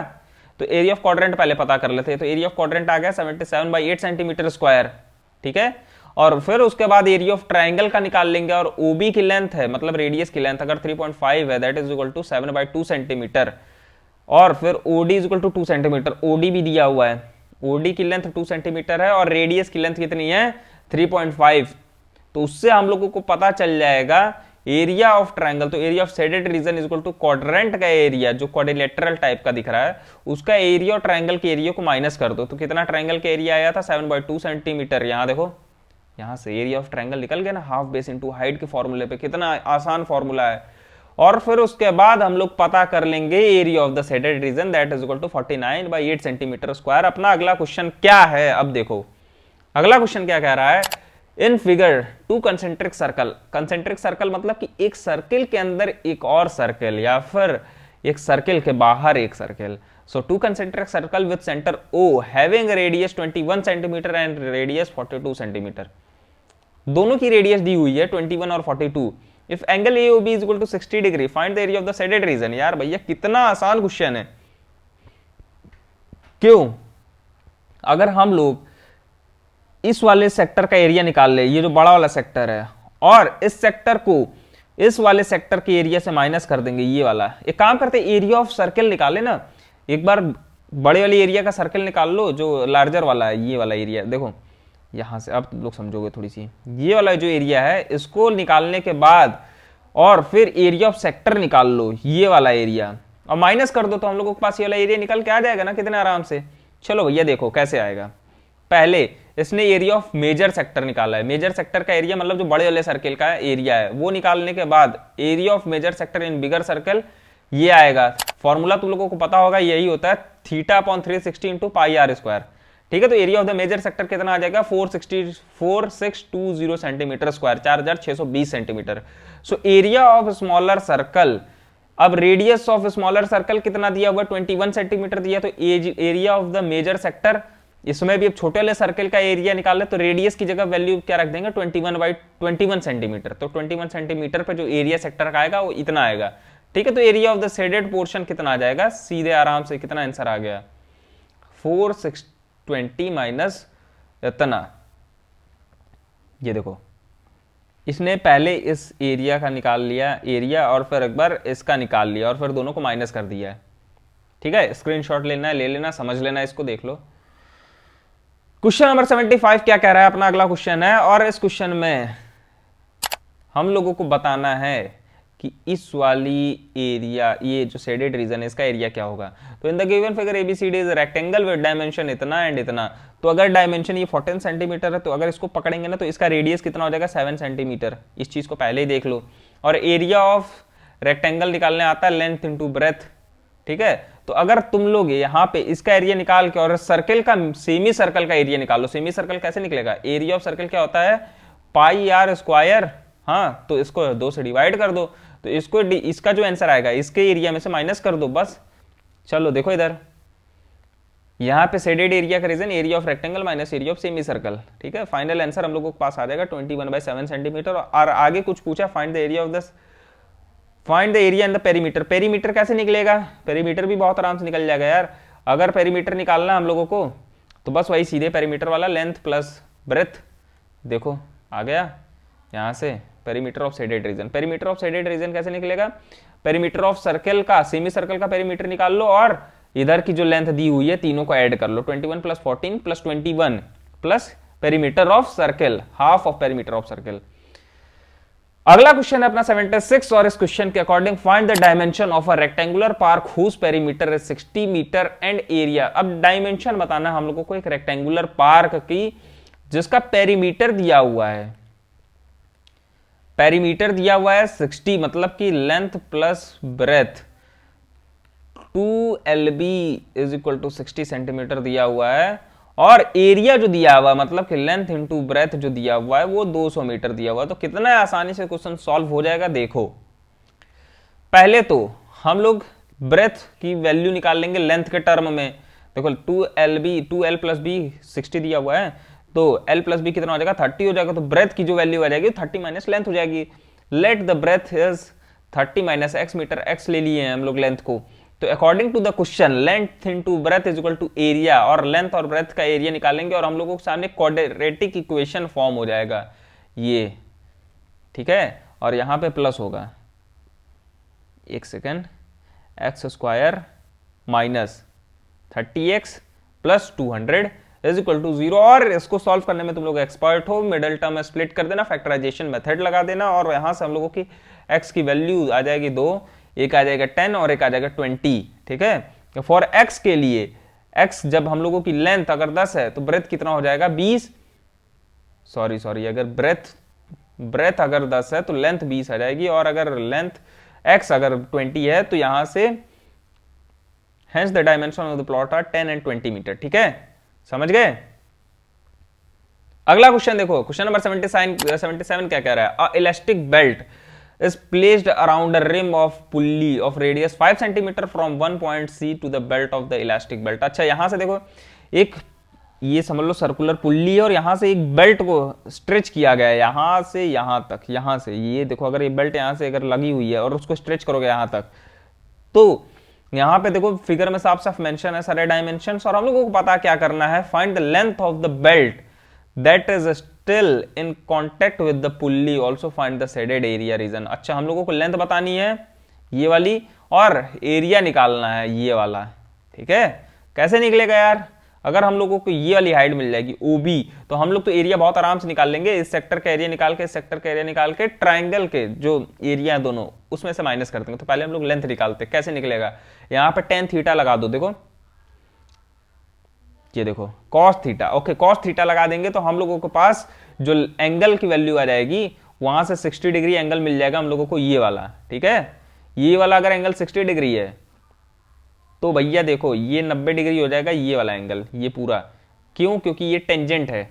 चलो अब समझो एक चीज, अर्क AB का लेंथ कैसे निकलेगा, सिंपल फॉर्मूले पे लगा दो, अर्क वाला फॉर्मूला जो होता है theta into pi r square h upon 360, और उसी पे फॉर्मूले पे आ जाएगा अर्क AB की लेंथ, और अर्क AB यहाँ पे क्या है, ये है अर्क AB, मतलब ओवरऑल जो ये एरिया निकल गई हम लोगों के सामने वो कितनी है, 10 pi upon 3 centimetre, hence the length of belt that is in contact with the rim of the pulley, circumference of the rim minus length of arc AB।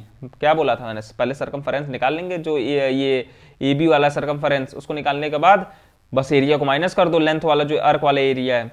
चलो देखो उसके बाद फाइनली हम लोगों का जो आंसर आ जाएगा, एरिया ऑफ यहां से ये उसका जो लेंथ आ जाएगा 20 पाई बाय 3 सेंटीमीटर आ जाएगा, तो एरिया ऑफ सेक्टर AOQB, वहां से क्या निकल जाएगा, formula of sector of area लगाने के बाद पूरी वैल्यू को पुट कर दो और यहां से आंसर आ जाएगा 25√3 centimetre, hence the shaded area. अब देखो, अब अगर हम लोगों को ये वाला एरिया पता चल गया है भैया, ये वाला एरिया पूरा पता चल गया है, तो अब शेडेड एरिया का रीजन कैसे होगा, इस ट्रायंगल का एरिया और इस ट्रायंगल का एरिया प्लस करके इस शेडेड एरिया को माइनस कर देंगे, ठीक है। शेडेड एरिया माइनस कर दो तो क्या आ जाएगा, area of quadrilateral minus area of sector OAQB, तो हम लोगों को आंसर मिल जाएगा 17.12 सेंटीमीटर स्क्वायर। अब देखो भैया लास्ट क्वेश्चन हम लोगों का इस चैप्टर का, और ये है केस स्टडी वाला क्वेश्चन, और केस स्टडी वाला क्वेश्चन कह क्या रहा है इसको पढ़ो। नहीं। Governing council of a local public development authority of Dehradun decided to build adventurous playground, ठीक है, on the top of hill which will have adequate space of parking. अच्छा, एक सफिशिएंट अमाउंट ऑफ पार्किंग होनी चाहिए। After survey it was decided to build a rectangular playground which a semicircular area allotted for the parking. At one end of the playground, the length and breadth of the rectangular playground are 14 unit and 7 unit respectively. They are two quadrants of radius 2 unit. One side of the special seat. अच्छा भैया, ये दो quadrant दिया हुआ है और इन दोनों के रेडियस 2 यूनिट है, ठीक है। और यहाँ पे एक सेमी सर्कल दिया हुआ है पार्किंग के लिए, और जिसकी लेंथ 7 यूनिट है तो रेडियस 7/2 हो जाएगी। और हम लोगों को बताना क्या है वो क्वेश्चन पढ़ो। What is the total perimeter of the parking area, तो पेरीमीटर कैसे निकलेगा भैया, ये पेरीमीटर ऑफ इतना और इतना, मतलब कि इसका जो लेंथ दिया हो 14 यूनिट और इसकी लेंथ कितनी दी हुई है 7 यूनिट, तो 14 plus 14 plus 7 plus half of perimeter of this circle. तो पेरीमीटर ऑफ सर्कल क्या होता है 2 पाई आर, तो पाई आर सिर्फ पाई आर कर देंगे प्लस पाई आर। तो यहां से हम लोगों को पहला आंसर मिल जाएगा, करके देख लेना आंसर आ जाएगा। चलो what is the total area of parking, अच्छा total area of parking and 2 quadrants, इसका एरिया निकालना हम लोगों को। एक चीज ध्यान देना, इधर ये वाला एरिया और ये वाला एरिया निकालना है।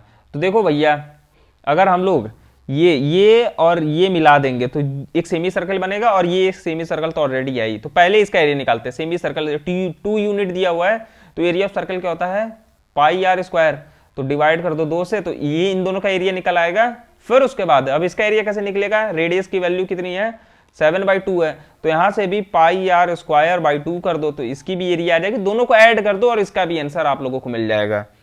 आखिरी क्वेश्चन नहीं, आखिरी नहीं, क्वेश्चन नंबर बी देखो, second part. What is the ratio of area of playground to the area of parking.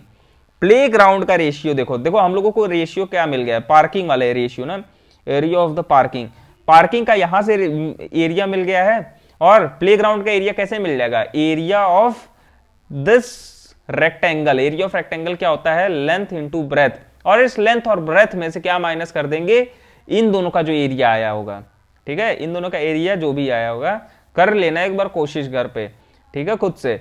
तो पाई आर स्क्वायर बाई 2, जहां से हम लोगों को इसकी एरिया मिल जाएगी, ये वाला जो हम लोगों के पास ये वाला रिक्वायर्ड, ठीक है। तो अगर ये एरिया मिल गया और ये वाला एरिया मिल गया तो दोनों का रेशियो बस निकाल दो भैया आराम से। Find the cost of fencing the play ground and the parking area at the rate of 2 per unit. भैया ये तो बहुत आसान क्वेश्चन है। रेट ऑफ फेंसिंग कैसे निकलेगा, पेरीमीटर जितना आएगा पर यूनिट ना, तो जितना पेरीमीटर आएगा इस पूरे पार्किंग एरिया का, ये यहां से यहां तक का जितना पेरीमीटर आएगा उससे 2 को इंटू कर देना। चलो देखो पहले का आंसर क्या था, पहले का आंसर चेक करो, मैच करो। पहले का आंसर 18 यूनिट आया है, डायमीटर ऑफ सेमी सर्कल दिया हुआ है तो रेडियस इतना 18 यूनिट। दूसरा का आंसर चेक करो कितना आया है, टोटल एरिया ऑफ पार्किंग इतनी आई है। पहले एक बार इसने क्या किया है, एरिया ऑफ पार्किंग निकाला है और फिर एरिया ऑफ 2 क्वाड्रेंट्स निकाला है, दोनों को क्या कर दिया है ऐड कर दिया है, ठीक है। तीसरा आंसर देखो रिक्वायर्ड रेशियो क्या है, area of playground upon area of parking, और यहां से मिल जाएगा जो रेशियो है 56:11। और तीसरा आंसर देखो फेंसिंग वाला, वही पेरीमीटर निकालने के बाद और फिर perimeter of the parking area, दोनों का पेरीमीटर निकालने के बाद 2 से इंटू कर दिया है, ठीक है। जितना भी 2 रुपीज था ना तो 2 से इंटू कर दिया तो 106 रुपए आ गया। और हमने यार इसी के साथ बहुत ही आसानी से एरिया रिलेटेड टू सर्कल वाला भी टॉपिक खत्म कर दिया है, स्वाहा कर दिया है। और अब बढ़ते हैं अपने अगले चैप्टर पे, that is surface area and volume. और ये क्वेश्चन यार ये चैप्टर बहुत ही मजेदार चैप्टर है, ठीक है। अच्छा ठीक है, इसमें मजा आती है यार वॉल्यूम निकालने में, curve surface area, lateral surface area. कभी कभी तो दिमाग भी पक जाता है करने में, बट कोई बात नहीं। आज इस चैप्टर में जितना हम लोग करेंगे बस उतने से ही एग्जाम में क्वेश्चन भी आएगा, तो चिंता करने वाली कोई बात नहीं है, बस चुपचाप इतना कर लो। तो भैया अगला क्वेश्चन है 79, और क्वेश्चन क्या क्या रहा है इसको रीड करो। Find the ratio of volumes of cone and cylinder whose height are same but radius of the cone is 3 times the cylinder। अच्छा अगर सिलेंडर का जो रेडियस है, सिलेंडर का जो रेडियस है अगर वो r है तो कोन का कितना हो जाएगा 3r हो जाएगा। तो ये पूछ रहा है ratio of there volumes.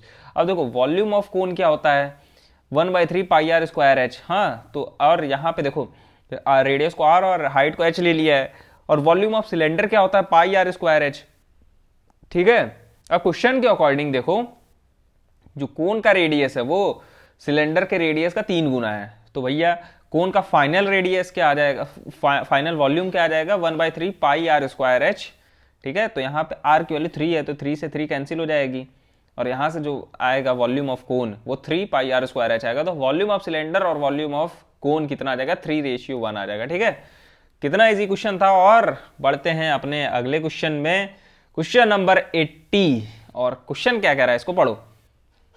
500 person are taking dip into a cuboid pond which is 80 meter long and 50 meter broad. What is the raise of height level in the pond if the average displacement of water of by person is। अच्छा देखो इसमें पूछ रहा है कि जो पानी का स्तर है उस पॉन्ड में वो कितना ज़्यादा बढ़ जाएगा अगर इसमें 500 लोग डिप करेंगे, मतलब कि 500 लोग अगर इसमें कूदेंगे तो, और एक पर्सन के डूबने से, मतलब एक पर्सन के उस पॉन्ड में कूदने से हाइट जो इंक्रीज होगी वो 0.04 मीटर के हिसाब से इंक्रीज होगी। ठीक है, चलो भैया देखो सॉल्व कैसे होगा। अगर हम लोग वॉल्यूम ऑफ पहले पॉन्ड निकालते, कितना वॉल्यूम है उसमें, चलो देखो length into breadth into height, और हाइट को h मान लो। ठीक है, तो क्या आ जाएगा वॉल्यूम 4000 h मीटर क्यूब, ये वॉल्यूम आ जाएगा। और ये हाँ, ये जो यूनिट्स है इसको लगाना मत भूला करो। ठीक है, and the average displacement of the water by 1% given है 0.04 metre cube. So the average displacement by 500%, तो मतलब कि अगर एक पर्सन का इतना तो 500 का इतना हो जाएगा। ठीक है, now the volume raised by the water level is equal to average displacement of the water by 500%। और इसमें जो लॉजिक है क्वेश्चन का पूरा यहीं पे है, वॉल्यूम अगर जितना बढ़ रहा है उस पॉन्ड में वो किसके बराबर होगा, average displacement of the water by 500%। Displacement मतलब कि वही खसकना, जो पानी नीचे से और ऊपर बढ़ गया उसको कहते हैं। ठीक है, तो 4000 h is equal to 500 into 0.4, और यहां से हाइट जो आ जाएगी हम लोगों की, कितनी हाइट बढ़ी है, वो होगी 0.5 सेंटीमीटर। ठीक है, तो भैया इसके हिसाब से 0.5 सेंटीमीटर की जो हाइट है वो बढ़ रही है। और यहाँ पे ये देखो मीटर को चेंज कर दिया इसने सेंटीमीटर में, तो 1 metre is equal to 100 centimetre. और यहाँ से पता चल गया हम लोगों को फाइनल आंसर। और फाइनल आंसर पता करने के बाद हम लोग बढ़ते अपने अगले क्वेश्चन पे। क्वेश्चन कह रहा है व्हाट इन अ कैनाल, अच्छा water in a canal, sorry water in a canal. Canal क्या होती है, नहर। ठीक है, गांव में देखे होगे नहर बहती रहती है बढ़िया से एकदम, खेती जब होती है तब। तो water in canal 5.4 metre wide, उसकी जो विड्थ है वो 5.4 है, और डेप्थ मतलब हाइट 1.8 है। If flowing with a speed of 25 kilometre per hour, how much area can it irrigate in 40 minute if 10 centimetre of the standing water is required for irrigation. अच्छा, 10 centimetre का standing water उसकी जरूरत है irrigation के लिए, और पूछ रहा है कि कितना ज्यादा इरिगेशन होगा 40 मिनट में। चलो देखो विड्थ ऑफ कैनाल कितना दिया है, 5.4 मीटर, डेप्थ 1.8 मीटर। सो इन 60 मिनट अगर 25 किलोमीटर वाटर फ्लो हो रहा है तो 40 मिनट में कितना होगा, 60 मिनट मतलब 1 घंटे में। यहाँ देखो पर आवर दिया ना, तो 1 घंटे में अगर 25 हो रहा है तो 40 मिनट में कितना होगा, तो 25/60 इंटू 40, और मिल जाएगा हम लोगों को 50/3 किलोमीटर। ठीक है, इतना वो क्या नाम है इरिगेट करेगा। तो hence the volume of water in the canal is equal to volume of the landed irrigated. ठीक है, एकदम एग्जैक्ट उसी पैटर्न पे है जो अभी जस्ट ऊपर वाले क्वेश्चन को हम लोग सॉल्व किए थे। तो वॉल्यूम ऑफ कैनाल कितना हो जाएगा, लेंथ ब्रेथ इंटू हाइट, और यहां से हम लोगों को वॉल्यूम मिल जाएगा, और फिर उसके बाद area of the irrigated in 10 centimetre standing required. तो अगर 10 सेंटीमीटर की बात है, अच्छा यहाँ पे तुम लोग सोच रहे हो कि ये 5000 ये 50,000 कहां से आ गया ना, तो इसने क्या किया है, यहाँ पे देखो ये जो 50 किलोमीटर है ना इसको मीटर में चेंज कर दिया। 50 किलोमीटर को मीटर में चेंज कर दो तो कितना आ जाएगा, 5000 आ जाएगा। और वैसे ही इसने यहाँ पे 10 सेंटीमीटर को मीटर में चेंज कर लिया है, और फाइनल आंसर आ गया 0.1। और सॉल्व करने के बाद हम लोगों को मिल जाएगा 1620,000। पढ़ो एकदम बढ़िया से, यही है। ठीक है, कैलकुलेट करके कमेंट में बोलो वैल्यू कितनी है उसकी। चलो भैया देखो हम लोगों को मिल गया है यहाँ पे कि इतना ज्यादा इरिगेशन होगा इतने टाइम में। ठीक है, और अगले क्वेश्चन पे देखो, अगला क्वेश्चन क्या कह रहा है, a solid is in a form of cylinder. एक सिलेंडर है, एक सॉलिड है, वो किसके फॉर्म में, सिलेंडर में, of the hemispherical and. Hemispherical क्या होता है कि अगर किसी एक बॉल को आधा काट दो तो वो हेमिस्फेयर के फॉर्म में आ जाएगा, समझ, कटोरा। चलो एग्जैक्ट उसी फॉर्म में। Then the total height of the solid is 20 centimetre. जो सॉलिड की टोटल हाइट है वो 20 सेंटीमीटर है, and the diameter of the cylinder है 7 सेंटीमीटर। अगर सिलेंडर की जो डायमीटर 7 सेंटीमीटर तो हेमिस्फीयर की भी diameter. Find the total volume of the 22 solids. Okay, the end of the, अच्छा तो इसको हम लोगों को बताना है कि बाय सॉलिड्स मतलब अगर उसको डिवाइड करेंगे तो उसका वॉल्यूम कितना होगा, तो वही सीधे भैया इसका पूरा वॉल्यूम ही बताना हम लोगों को। तो इसका वॉल्यूम कैसे आएगा, ये हेमिस्फीयर का जो ये बड़ा वाला हेमिस्फीयर देखो, इसका एरिया और इसका एरिया ये दोनों मिला के एक हेमिस्फीयर बनेगा। तो area of hemisphere plus area of sorry volume of hemisphere plus volume of cylinder, ठीक है, ये बन जाएगा। और सॉलिड यहाँ देखो टोटल सर वॉल्यूम कहाँ से आ जाएगा, वॉल्यूम ऑफ सॉलिड क्या हो जाएगा, पाई r square H area of cylinder plus 2 into area of hemisphere, ठीक है। तो यहां से वॉल्यूम आ जाएगा इतना। और हम लोगों को आगे भी क्या पूछा है, find the total volume of 22 cylinders. चलो देखो आगे जो भी पूछा वो आई थिंक क्वेश्चन सही नहीं है, फाइनल आंसर यहीं तक है। और इसके बाद टोटल सरफेस एरिया भी इसने निकाल दिया है। तो टोटल सरफेस एरिया कैसे निकलेगा, इसका सरफेस एरिया, इसका टोटल सरफेस एरिया निकालने के बाद 2 से इंटू कर दो और सिलेंडर का सरफेस एरिया निकाल दो और प्लस कर दो। देखो फाइनल आंसर आ जाएगा 418 सेंटीमीटर स्क्वायर। ठीक है भैया, अगला क्वेश्चन देखो क्या कह रहा है। क्वेश्चन नंबर 83 कह रहा है a wooden article was made by scooping out. Scooping out मतलब क्या होता है, मतलब कि जब तुम लोग आइसक्रीम के शॉप पे जाते हो और फिर उनसे बोलते हो कि अंकल जी कोन वाली आइसक्रीम दे दीजिए विद एक्स्ट्रा, बहुत तेज हो रहा है, क्या कहते हैं उसको, हर्षेज वगैरह मिला के एकदम बढ़िया से। तो वो क्या करता है कि वो एक स्कूप रहता है चम्मच जैसा शेप, और उसको बढ़िया से डिप करता है उस आइसक्रीम के फॉर्म में और निकाल के आपके कोन के ऊपर रख देता है और एक बढ़िया सा बाउल जैसा बना देता है। तो वही स्कूप यहाँ से करना, वो समझ लो स्कूप आउट इसी को कहते हैं। ठीक है, तो एक वुडन आर्टिकल को स्कूप आउट किया गया हेमिस्फीयर के फॉर्म में with and of solid cylinder as shown in figure. यहां फिगर दिया हुआ जैसे, if the height of the cylinder is 10 centimetre, cylinder की हाइट 10 सेंटीमीटर है and its base of radius 3.5 centimetre, find the total surface area of the article. भैया total surface area कैसे अब निकलेगा इसका, देखो कैलकुलेशन तुम लोग करने लो, लॉजिक मैं बता दे रहा हूं।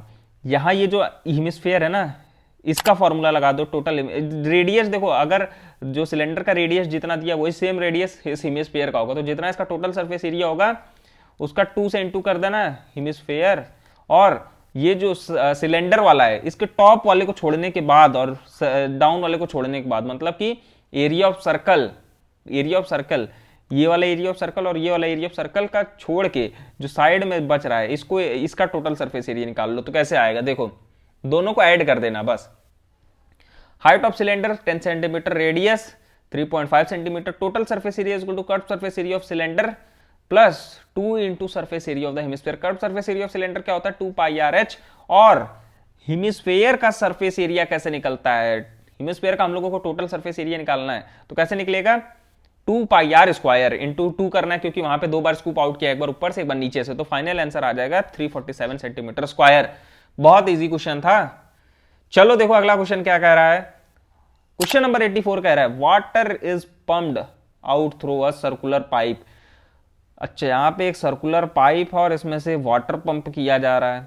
ठीक है, whose internal diameter is 7 centimetre. Internal diameter 7 centimetre है तो रेडियस कितना हो जाएगा 7/2 सेंटीमीटर। ठीक है, if the rate of flow of water is 72 centimeter per second then how many liters of the water is pumped throughout the pipe in 1 hour। अगर 1 second में इतना है तो 1 घंटे में कितना होगा, 1 घंटे में 60 मिनट्स होते हैं और 1 मिनट में कितना होता है 60 सेकेंड होते हैं, तो 1 घंटे में कितने सेकेंड हो जाएंगे 3600। ठीक है, तो 3600 से इसके वॉल्यूम को मल्टीप्लाई कर देना। तो क्लियरली यहां से देखो, ये यहाँ पे length of the water through the flowing clone is 72 centimetre था और रेडियस है 7/2 सेंटीमीटर। ठीक है, तो वॉल्यूम ऑफ सिलेंडर कितना आ जाएगा जिसकी रेडियस इतनी होगी और लेंथ इतनी होगी, तो पाई आर स्क्वायर एच। चलो देखो वही सिलेंडर वाला फॉर्मूला लगा दो वॉल्यूम का, और यहां से आंसर जो आएगा ये, इसको मल्टीप्लाई कर देना। देखो किससे मल्टीप्लाई कर देना है, volume of the water flowing out in 1 hour. ठीक है, 1 घंटे में, और 1 घंटे में कितना 3600 सेकंड होता है, तो यहां से हम लोगों का आंसर मिल जाएगा 9979.2 लीटर्स। बहुत आसान क्वेश्चन था। और हम बढ़ते अपने अगले क्वेश्चन पे। अगला क्वेश्चन कह रहा है अ हेमिस्फीयर। हेमिस्फीयर मतलब कि वही हाफ ऑफ स्फीयर, उसको कहते हैं hemisphere. The base of the block of cube with edge 6 centimetre and the hemisphere fixed on the top of diameter of 4.2 centimetre, find the total surface area of the block. Block का total surface area कैसे निकलेगा भैया, हम लोग निकालेंगे इसको कुछ इस टाइप से। पहले तो इस पूरे का जो सरफेस एरिया है, ये क्यूब का सरफेस एरिया निकालने के बाद एक सरफेस एरिया सर्किल का, जो सर्किल का एक सरफेस एरिया आएगा उसको माइनस कर देंगे, और फिर curved surface area of hemisphere निकाल लेंगे और सबको ऐड कर देंगे। तो पहले curved surface area of hemisphere निकाल लो, हाँ, और फिर उसके बाद total surface area of a cube निकालने के बाद उसमें से सर्किल का एरिया एक माइनस कर दो। देखो कैसे होगा, surface area of the decorative block is equal to total surface area of cube minus base area of hemisphere, जो कि एक सर्किल का एरिया होगा, और curved surface area of the hemisphere. समझ गए, तो total surface area of cube का फॉर्मूला तुम लोग जानते ही हो, 6 इंटू एज का स्क्वायर और base area of hemisphere pi r square, वही सर्किल का स्क्वायर, सर्किल का एरिया, और curve surface area of hemisphere 2 pi r square, और सबकी वैल्यू पुट करने के बाद फाइनल आंसर तुम लोगों को मिल जाएगा 163.86 सेंटीमीटर स्क्वायर।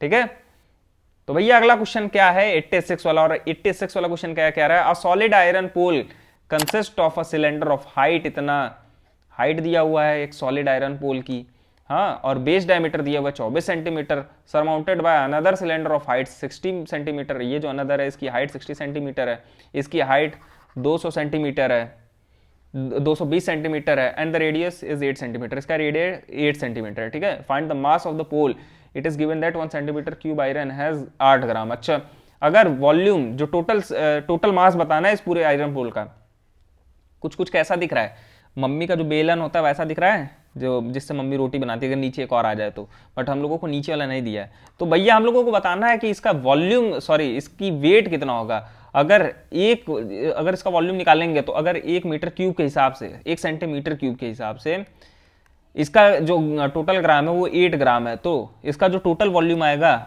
लेट वो x कर लेते तो कितना होगा, x इंटू 8 ग्राम। तो भैया वॉल्यूम निकाल लेते, टोटल कैसे निकलेगा, यहां पे देखो टोटल वॉल्यूम ऑफ पोल कैसे निकलेगा, पहले हम लोग volume of the larger cylinder निकालेंगे, फिर उसके बाद वॉल्यूम ऑफ स्मॉलर सिलेंडर निकालेंगे और दोनों को ऐड कर देंगे। तो भैया बस फॉर्मूले पे रख दो, सबका रेडियस हम लोग को पता है, क्वेश्चन में ऑलरेडी गिवन है, तो मेंशन करो रेडियस को और सॉल्व करो, फाइनल आंसर आ जाएगा इतना। और अगर 1 सेंटीमीटर क्यूब में इतना ग्राम है तो इतने वाले में कितना ग्राम होगा, इतना ग्राम होगा, इतना उतना इतना उतना इतना उतना करके फाइनल आंसर निकाल दो, टीचर नंबर ही नहीं काटेगा तुम लोगों का। भैया इतना आराम से सारे क्वेश्चन सॉल्व कर लोगे, और यही सब क्वेश्चन आने वाले एग्जाम में इस बार देखना। ठीक है, चलो भैया अगला क्वेश्चन हम लोगों का क्या है, question number 87, 2 cones have their height in ratio, 2 cone का रेशियो का हाइट है 1:3 और रेडियस का ratio 3:1, what is the ratio of their volume. तो भैया इसके लिए आप लोगों को बेसिक फॉर्मूला याद करना पड़ेगा, कोन और वॉल्यूम का जो फॉर्मूला होता है। तो देखो यहाँ पे इक्वेशन, 2 इक्वेशन बनाएंगे, रेडियस का रेशियो दिया हुआ है, हाइट का रेशियो दिया हुआ है, तो वॉल्यूम का फॉर्मूला क्या होता है भैया, हम लोग जानते हैं 1/3 पाई आर स्क्वायर, किसका वॉल्यूम है, ये कोन का वॉल्यूम है। हाँ चलो भैया देखो, अच्छा दोनों कोन है, सिलेंडर नहीं, दोनों ही कोन है, तो V1/V2 कर दो, और जो रेडियस R1 और H1 रखे थे, पाई तो सेम ही रहेगा, और दोनों को वैल्यू पुट करो, और 1/3 से 1/3 कैंसिल हो जाएगा, और पाई से पाई कैंसिल हो जाएगा।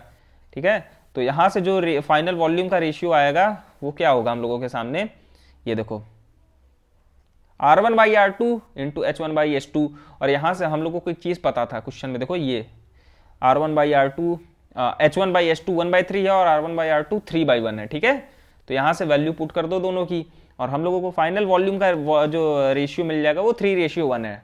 ओके, समझ गए। चलो भैया अगला क्वेश्चन है, आहा हम लोगों ने सॉल्व कर लिए यार, अभी तक ज्यादा से ज्यादा चैप्टर खत्म हो गए हम लोगों के, अब लास्ट के 2 यूनिट बचे हैं, एक है स्टैटिस्टिक्स और एक है प्रोबेबिलिटी। प्रोबेबिलिटी तो यार तुम लोगों की उंगलियों का खेल होगा, स्टैटिस्टिक्स समझने के लिए बस इतने क्वेश्चन लगा लो, सब कुछ कवर हो जाएगा स्टैटिस्टिक्स आज जितना जो भी एग्जाम में आएगा। तो भैया हम लोगों का क्वेश्चन है क्वेश्चन नंबर 88, और क्वेश्चन नंबर 88 को देखो, क्वेश्चन नंबर 88 क्या कह रहा है इसमें, ध्यान से पढ़ो इसको। इसमें ना एक मिसिंग फ्रीक्वेंसी है, ये x, और यही हम लोग को पता करना है। ऊपर एक क्लास मार्क दिया हुआ है, नीचे फ्रीक्वेंसी दिया हुआ है। तो यहाँ से अगर हम लोग जानते हैं कि यहाँ पे ऑलरेडी एक चीज गिवन है, ये देखो मीन हम लोगों का गिवन है कितना 31.4, और मीन का फॉर्मूला तुम लोग जानते हो क्या होता है, मीन कैसे निकलता है, मीन निकलता है summation of frequency class distribution upon summation of frequency. ठीक है, तो इस फॉर्मूले पे लगा के हम लोग यहाँ से x की वैल्यू बता देंगे जो कि यहाँ पे मिसिंग फ्रीक्वेंसी है। देखो इसको, अब तुम लोगों को FI/XI ये निकालने आता है ना, समेशन ऑफ FI/XI कैसे होगा, समेशन मतलब कि इन सबका सम।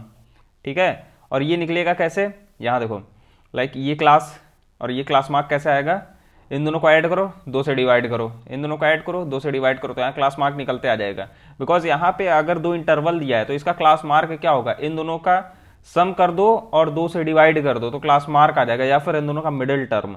हाँ, तो यहाँ से क्लास मार्क कितना आ जाएगा, ये यहाँ पे क्लास मार्क गिवन है सबका, इसका 15, इसका 5, इसका 15, 25, 35, 45, 55। हाँ, और फ्रीक्वेंसी ऑलरेडी गिवन थी हम लोगों की क्वेश्चन में, तो फ्रीक्वेंसी निकालने का तो कोई सवाल ही नहीं, यहाँ पे बस हम लोग को मिसिंग फ्रीक्वेंसी x गिवन है।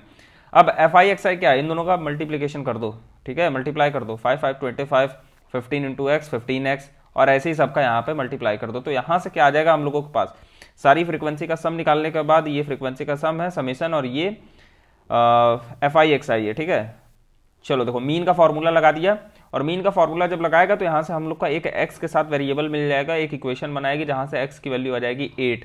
तो मिसिंग फ्रीक्वेंसी यहाँ पे x की वैल्यू 8 आ जाएगी, ठीक है। बहुत आसान क्वेश्चन था, और हम लोग बढ़ते हैं अपने अगले क्वेश्चन पे। अगला क्वेश्चन है क्वेश्चन नंबर 89, और क्वेश्चन नंबर 89 में हम लोग को क्या पता करना, देखो पढ़ो ध्यान से, क्वेश्चन पढ़ो एक बार खुद से। मीन यहाँ पे, the mean of the following distribution is 18, यहाँ पे भी मीन 18 दिया हुआ, find the frequency of the class 19 12 वाली जो क्लास है, ये देखो 19 21 और 21 वाली, ये वाली जो क्लास है। तो यहाँ पे हम लोग को भी ये, अब उसमें x गिवन था, यहाँ पे f गिवन है, तो ज्यादा कुछ नहीं करना, सेम उसी स्टेप्स को फॉलो करना जैसे क्वेश्चन नंबर फर्स्ट में अभी इससे प्रीवियस वाले क्वेश्चन में किए थे, ठीक है। चलो भैया देखो क्या है, अब इसमें क्लास इंटरवल सबका गिवन है, वैसे ही हम लोग मिड वैल्यू, जो कि मैंने बोला ना इन दोनों का सम करके 2 से डिवाइड कर दो तो मिड वैल्यू आ जाएगी, तो वैसे ही इन दोनों का मिड वैल्यू निकाल लो, यहाँ पे भी ऐसे भी ऐसे भी ऐसे भी है, इसका सबका मिड वैल्यू निकालने के बाद फ्रीक्वेंसी ऑलरेडी क्वेश्चन में गिवन है, तो फ्रीक्वेंसी में तो कोई प्रॉब्लम नहीं होगी, और यहाँ पे f दिया हुआ है, और सेम एकदम उसी एग्जैक्ट पैटर्न पे बेस्ड ये क्वेश्चन है, तो इसको देख लेना तुम लोग, ठीक है। चलो भैया देखो यहाँ से वही सेम मीन वाले फॉर्मूले पे लगा दिया है। मीन वाला फॉर्मूला है fx upon sigma f, sigma sorry summation, ठीक है, ये समेशन का सिंबल होता है, और फॉर्मूला जरूर लिख देना अगर ऐसे क्वेश्चन आएंगे, और स्टेप्स वगैरह ध्यान देना इस चीज का, और फाइनल आंसर आ जाएगा फ्रीक्वेंसी का, फ्रीक्वेंसी 8 सॉरी f की वैल्यू 8 आ जाएगी, ठीक है। तो हम लोगों ने यार देखो अगला क्वेश्चन अब क्या है, क्वेश्चन नंबर 90, और हम लोगों ने यार देखो इससे पहले 90% पोर्शन कवर कर लिया क्वेश्चन का, तो अब आखिरी 10% वाला पोर्शन बचा है, तो अब जल्दी जल्दी हम लोग यार सबको बाइंड अप करते हैं, क्वेश्चन समझते हैं। सारे क्वेश्चन बहुत आसान है। इसमें क्या, फाइंड द मीडियन निकालना of the following distribution data, height in centimetre, number of student. अच्छा यहाँ पे 2 कनेक्शन दिए हुए, स्टूडेंट्स का कनेक्शन उसके हाइट से है, तो कुछ स्टूडेंट है जिसकी लेस देन इतना है, less than 140, less than 160, less than 180, less than 200, और यहाँ पे कुछ स्टूडेंट्स दिए हुए हैं जो कि हम लोग की फ्रीक्वेंसी है, ठीक है, ये फ्रीक्वेंसी की वैल्यू है ये, हाँ, और ये क्लास मार्क है हम लोगों का। चलो देखो हाइट यहाँ पे 100 से 120, देखो हम लोग लेस देन लेंगे, अब यहाँ पे तुम लोग 0 भी ले सकते थे बट इट्स ओके, यहाँ पे लेस देन 100 से 120, बट 0 किसी का हाइट होगी नहीं, तो कम से कम 100 ऐसे सेंटीमीटर और हाइट, और ऐसे यहाँ से बना लो 120 से 140 अगली वाली क्लास मार्क, फिर 140 से 160, 160 से 180, 180 से 200, और 200 हम लोगों का लास्ट वाला टर्म था, इसमें देखो ध्यान दो, ये 200 वाला लास्ट टर्म है, लेस देन 200, और इससे आगे कुछ है नहीं। तो फ्रीक्वेंसी ऑलरेडी गिवन थी क्वेश्चन में, क्लास फ्रीक्वेंसी, यहाँ देखो क्लास फ्रीक्वेंसी कैसे निकलती है, ये CF कैसे निकलता है, 12 को 12, ये 12 प्लस 0 करोगे तो कितना आएगा, 12 आएगा, 12 को यहाँ 14 में लाओ, प्लस 12 कर दो, कितना आएगा, 36 आएगा। अब इस 36 को यहाँ पे ला दो, प्लस 36 कर दो, कितना आ जाएगा, 34 है, 36 ने 26 है, सॉरी 26 होगा, ठीक है, 34 आ जाएगा। अब इस 34 को इसमें ऐड कर दो, 40 आ जाएगा, इस 40 को इसमें ऐड कर दो, 50 आ जाएगा, ठीक है, और टोटल हम लोगों के पास कितना है यहाँ पे फ्रीक्वेंसी, टोटल फ्रीक्वेंसी 50 है, और समेशन ऑफ CF नहीं निकालना है, CF यहाँ पे है क्लास फ्रीक्वेंसी, क्योंकि CF इसलिए निकालते हैं ना, जब हम लोग मीडियन का फॉर्मूला यूज करते हैं तो उसमें CF निकालना जरूरी होता है। CF हम लोगों का लास्ट टाइम 50 आया था, यहाँ ध्यान दो, N50, ठीक है, सम ऑफ द फ्रीक्वेंसी। और मीडियन का फॉर्मूला क्या होता है, मीडियन होता है क्या, देखो पहले मीडियन को समझो, कुछ एक ऐसे ही कुछ टर्म्स दिए हुए हैं, और मीडियन का मतलब होता है सबसे मिडिल वाला टर्म, उसी को मीडियन कहते हैं। मिडिल वाला टर्म कैसे निकलता है, n/2 टर्म, यहाँ पे n, ये देखो n है ना, जो कि एक 2 से डिविजिबल वाला टर्म है, इसको कह सकते हो तुम लोग एक इवन नंबर है, और इवन के लिए हम लोग मीडियन का फॉर्मूला लगाएंगे n/2 टर्म। और हम लोगों को क्लास फ्रीक्वेंसी कौन सी है जो हम लोगों की मिडिल टर्म आ रही है, 25th। अब इसमें 25th सर्च करो तो 25th देखो 12 से बड़ा है और 26 से छोटा है, तो हम लोग जस्ट इससे बड़ा, 25 से जस्ट बड़ा कौन सा है, 26 है, तो 26 के सामने वाली क्लास फ्रीक्वेंसी कौन सी है, वो है 120 और 140 वाली, ठीक है। तो हाइट हम लोगों की क्या आ जाएगी, हाइट 120 और 140 वाली आ जाएगी। तो यहां से देखो अब जरा ध्यान से दो, मीडियन L 120, हाँ, ये क्या है, यहां देखो ये 120 है, ये वाला टर्म, इसको L बोलेंगे, ठीक है। और फिर उसका देखो n/2 हम लोग पता कर लिए थे, 25 आया है, हाँ, और वैसे ही यहाँ पे 12 देखो क्या है, CF है, यहाँ देखो ये इसके जस्ट 26 से ऊपर वाला कौन सा टर्म है, 12 वाला, ठीक है। ठीक है। इसमें 26, अच्छा ये 26 आया क्यों? जब हम लोग 14 में 12 ऐड किए तभी 26 आया ना, तो इसका मतलब यही है कि यहाँ पे इसका मतलब CF यहाँ पे 12 लेंगे हम लोग। और देखो हाइट 20 कैसे आ गया? इन दोनों का डिफरेंस कर दो, इन दोनों का डिफरेंस 20 आएगा। और फिर उसका डायरेक्ट सब कुछ फॉर्मूले पे फ्रीक्वेंसी 14 है। 14 फ्रीक्वेंसी कैसे आ गई? इस वाले क्लास टर्म का फ्रीक्वेंसी कितनी थी? 14 ही थी ना, और इसी को कहते हैं, देखो हम लोग का सारा खेला इसी वाले क्लास इंटरवल में है, ये वाला जो है, तो इसी पे सब कुछ एकदम ध्यान देना है कि जो ये वाला आएगा n/2th टर्म, सब उसी पे परफॉर्म करेंगे आगे इक्वेशन। और उसी के साथ हम लोग का मीडियन की वैल्यू आ जाएगी 138.57। हो गया। चलो देखो अगला क्वेश्चन कौन सा है? Question number 91। क्या कह रहा है क्वेश्चन? उसमें हम लोगों के यहाँ पे कुछ डेली एक्सपेंडिचर ऑफ मिल्क दिया हुआ है और कुछ 30 हाउस होल्ड घर दिए हुए हैं। अब इसका एक टेबल सामने हम लोगों को दिख रहा है ये वाला। इस टेबल के अकॉर्डिंग देखो कुछ घर दिए हुए हैं 5, 6, 9, 7, 6, 4 ऐसे ही दिया हुआ है, और उन सबका क्लास इंटरवल दिया हुआ है उन सबके घरों का। और हम लोगों को फाइंड क्या करना है? हम लोगों को मोड फाइंड करना है। Find the mode of the above data. Mode निकालने का फॉर्मूला तुम लोग जानते हो, और कैसे निकलेगा? इसमें हम लोग को पहले मोड देखो, हाईएस्ट फ्रीक्वेंसी कौन सी है इस टेबल की? हाईएस्ट फ्रीक्वेंसी 9 के सामने वाली क्लास कौन सी है? 50, 90 वाली। तो यहां से हम लोगों को ये तो पता चल गया L, इन दोनों का डिफरेंस कितना आएगा? ये 50 नहीं होगा, यहाँ 60 होगा। ठीक है, ये चीज पकड़ो, 60 होगा। हाँ, यहाँ पे L कितना हो जाएगा? 60। हाँ, H कितना हो जाएगा? 30। कैसे 30? इन दोनों का डिफरेंस देखो कितना है, वही हाइट होती है हम लोगों की। और इस जो हाईएस्ट फ्रीक्वेंसी है इसको हम लोग क्या कहते हैं? F1 कहते हैं। F1 क्या है? 9 है। वैसे ही F0 इसके राइट साइड वाली वैल्यू, और ये क्या नाम है, F2 इसके लेफ्ट साइड वाली वैल्यू। देखो क्या होगा, F2 कितना है हम लोगों के पास? F2 6 है, और F1 कितना है? 9 है, जो कि वही जो हम लोग हाईएस्ट फ्रीक्वेंसी पकड़े। और F0 क्या है? उसकी लेफ्ट साइड वाली वैल्यू। तो भैया देखो मोड निकालने का फॉर्मूला है यहाँ पे ऑलरेडी मेंशन है, इसको कॉपी पे नोट कर लेना है, याद कर लेना।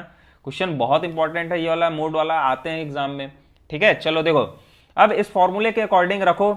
हम लोगों की हाईएस्ट फ्रीक्वेंसी 9 थी, F1 की वैल्यू रख दो, F0 की वैल्यू रख दो, F2 की वैल्यू रख दो। ऐसी पूरी वैल्यू रखने के बाद फाइनल मोड का जो आंसर आ जाएगा वो 75 आएगा। ठीक है भैया, समझ गए कितना आसान क्वेश्चन था ये। अब भैया अपना अगला क्वेश्चन देखो क्या है। क्वेश्चन नंबर 92 क्या कह रहा है, पढ़ो इसको। In class test mark obtain by 120 student. अच्छा 120 स्टूडेंट कुछ यहाँ पे नंबर पा रहे हैं, हाँ, जिसमें कि find the following distribution, it is given that mean is 59। अच्छा मीन ऑलरेडी गिवन है, मीन दिया हुआ है क्वेश्चन में। Find the missing frequency x and y। अब ये कुछ सिमिलर सा लग रहा है जो हम लोग थोड़ी देर पहले प्रीवियस क्वेश्चन में लगाए थे। अब इसमें जब उसमें क्या था, बस एक वेरिएबल था, यहाँ पे दो वेरिएबल आ गए। कैसे सॉल्व होगा? ज्यादा इसमें घबराने वाली बात नहीं है। चलो टेबल देखो, क्लास मार्क दिया हुआ है, number of student, frequency question में ऑलरेडी वहां टेबल के अकॉर्डिंग दिया हुआ है, तो उस टेबल को जस्ट उतार लो और उसका समेशन कर दो। समेशन करोगे तो कितना आएगा? 90 + x + y, सबको ऐड करने के बाद। ठीक है, और यहां पे xi क्या है? xi होता है इन दोनों का सम, और 2 से डिवाइड कर दो, तो 0 + 10/2 कितना हो जाएगा? 5 आ जाएगा। तो इसके सामने वाला देखो जस्ट कितना है? 5 ही है, ये देखो ये 5 है। वैसे ही सबका निकाल लो, इसका भी 15 आएगा, यहाँ देखो ये 15 आएगा, इन दोनों का सम 25। ऐसे ही करके xi निकालो। xi निकालने का यूज क्या होता है? जब हम लोग di पता करते हैं, और di का यूज होता है फॉर्मूले में। ठीक है, और di निकलता कैसे है? ये निकलता है xi माइनस, और यहाँ 55 क्या है? इस चीज को पकड़ रहे हो तुम लोग, यहाँ 55 है ना, ये जो x है ये वेरिएबल, इसके सामने हम लोगों का जो हम लोगों ने लिया है एक, इन दोनों वेरिएबल में से किसी एक को पकड़ लो। तो मैंने x को पकड़ लिया, ठीक है, 50, 60 क्लास वाली, और उसके सामने जो a है, a मतलब यही इसके जस्ट सामने वाली xi की वैल्यू 55 आ रही है, तो यही मैंने इसको पकड़ लिया, यहाँ पे 55 है। और अपॉन 10, 10 क्या है भैया? 10 इन दोनों का ये देखो इन दोनों का डिफरेंस है 10। ये सभी क्लास का डिफरेंस कितना आ रहा है? 10 आ रहा है, यही डिफरेंस है। तो यहाँ से di की वैल्यू सबको पुट करो। पहले एक बार क्या रखोगे यहाँ पे xi, पहले 5 रखोगे, जब 5 रखोगे तो -5 आएगा, 15 रखोगे तो -4 आएगा, 25 रखोगे तो -3 आएगा।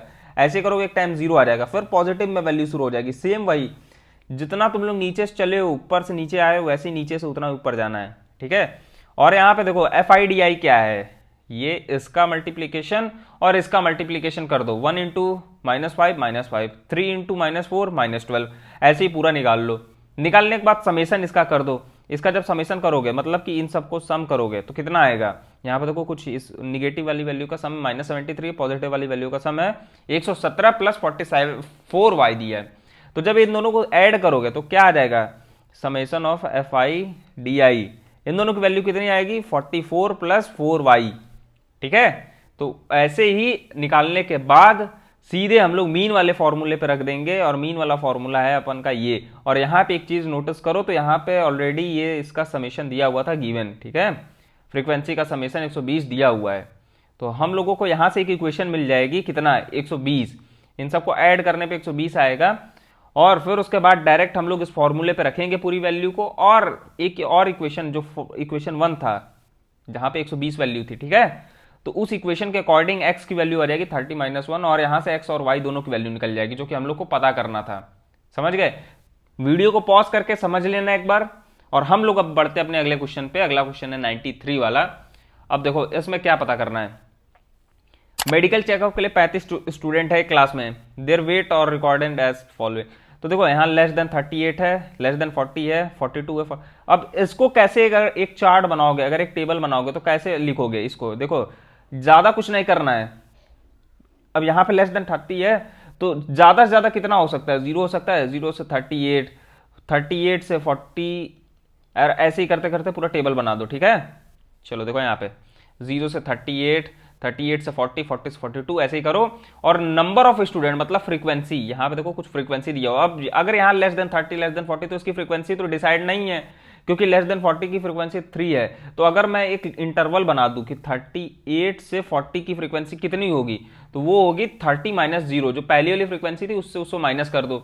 मतलब कि अगर इसका फ्रीक्वेंसी निकालोगे तो उसका 3 - 5 कर दोगे, मतलब वही 5 - 3 कर दोगे तो 2 आ जाएगा, तो सबकी फ्रीक्वेंसी यहां से निकल जाएगी। अब जब तुम लोगों को पता चल चुका है कि फ्रीक्वेंसी क्या है, क्लास मार्क क्या है, तो तुम लोग निकाल लोगे यहां से मॉडल क्लास। मॉडल क्लास क्या होता है?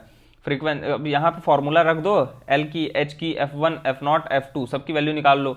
इसमें हाईएस्ट फ्रीक्वेंसी किसकी दिख रही है? इसमें ये देखो यहाँ पे किसकी दिख रही है तुम लोगों को? 5 वाली। तो यहां से देखो हम लोगों को क्या मिल जाएगा, F0 की वैल्यू 5 आ जाएगी, F1 14 है, F1 ये देखो 14 हाईएस्ट क्लास वाली फ्रीक्वेंसी है ये। तो सारा जो भी परफॉर्मेंस होगा सब इसी के ऊपर बेस्ड होगा, इसी 46 और 48 वाली क्लास के ऊपर। इसके ऊपर वाला, इसके नीचे वाला देख लो 5 और 4, जो कि हम लोगों का F0 और F2।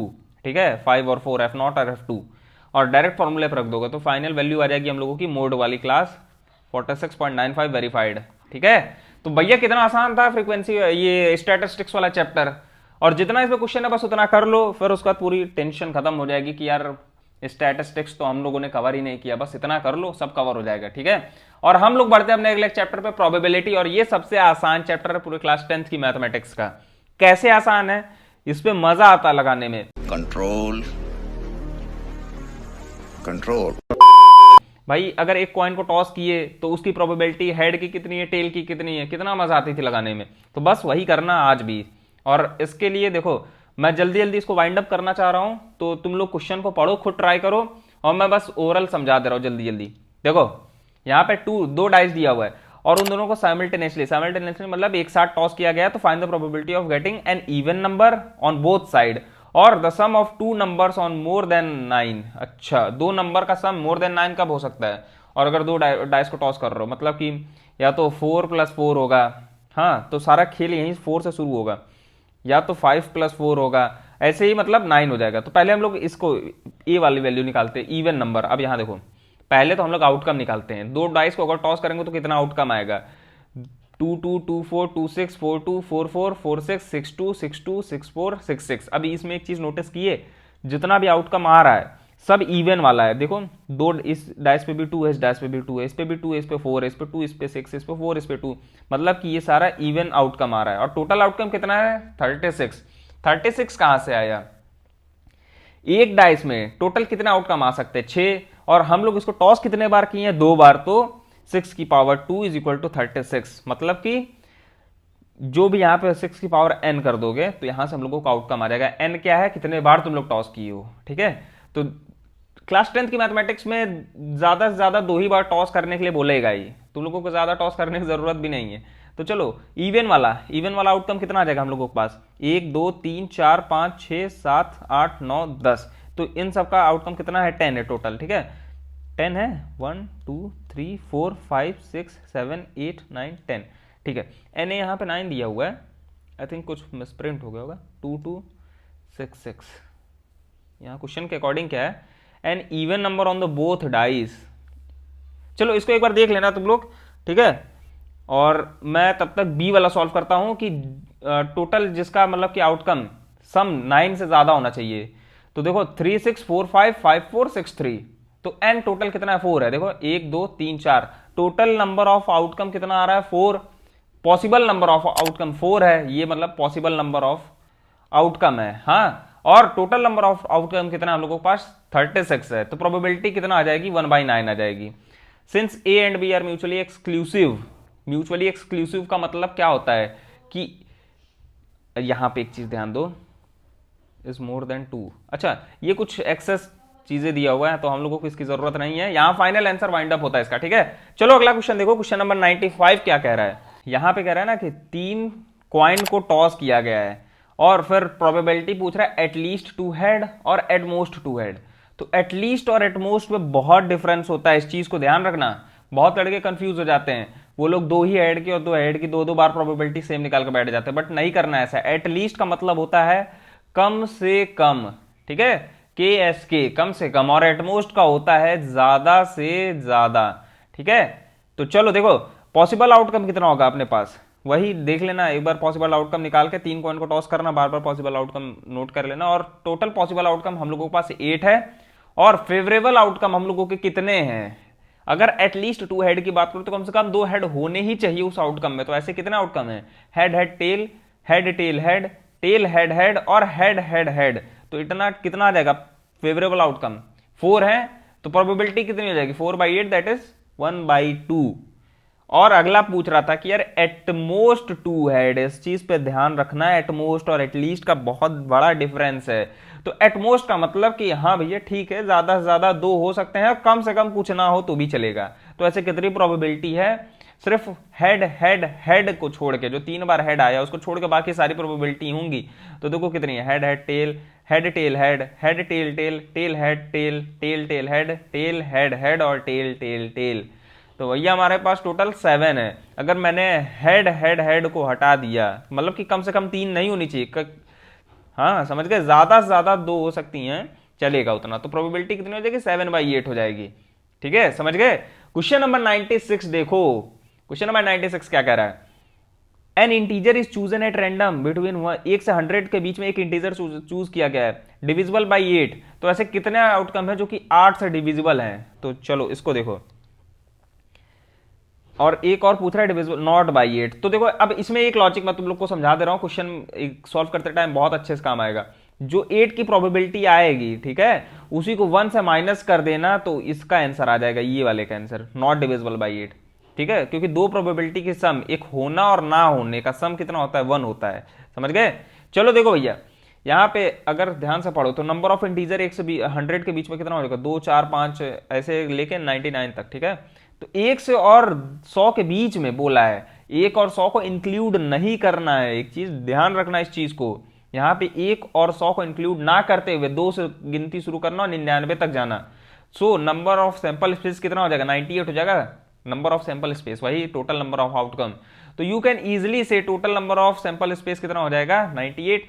नाउ डिविजिबल बाई 8 ऐसे कितने होंगे, 8 16 24 32 40। अब इसको कैसे तुम लोग फाइंड करोगे, इसको फाइंड करोगे तुम लोग एपी लगा के, एपी लगा देना, 8 16 24 32 डॉट डॉट डॉट करके 96।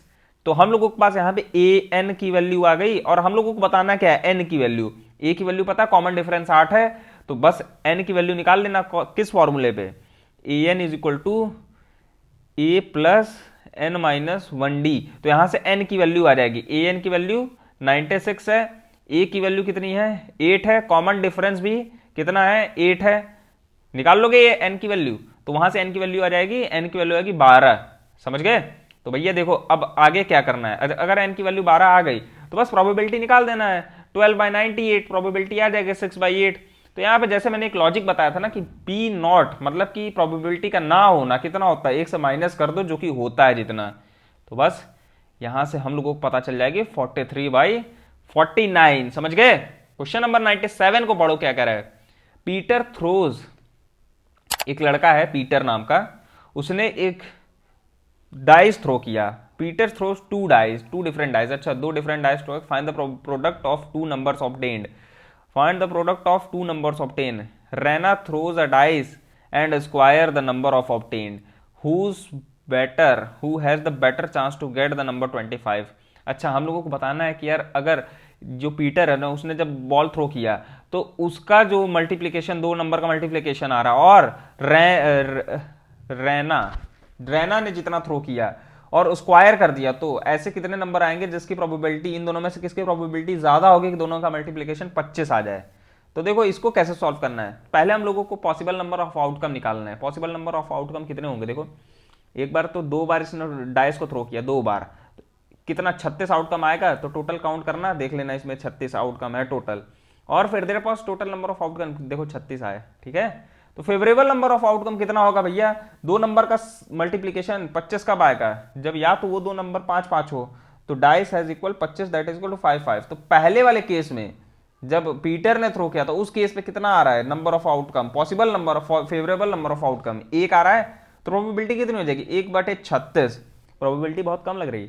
Total number of the outcome देखो, अब दूसरे यहाँ पे दूसरे में देखो तो रैना जब बॉल थ्रो कर रहा है, रैना, तो उसमें जब आउटकम आ रहा है टोटल नंबर ऑफ आउटकम वो 6 है। कैसे 6 है, 1 2 3 4 5 6। देखो उसने एक ही डाइस को थ्रो किया तो टोटल नंबर ऑफ आउटकम कितना हो जाएगा 6। तो Raina throws dice and square the number, उसने बॉल फेंका और स्क्वायर कर दिया।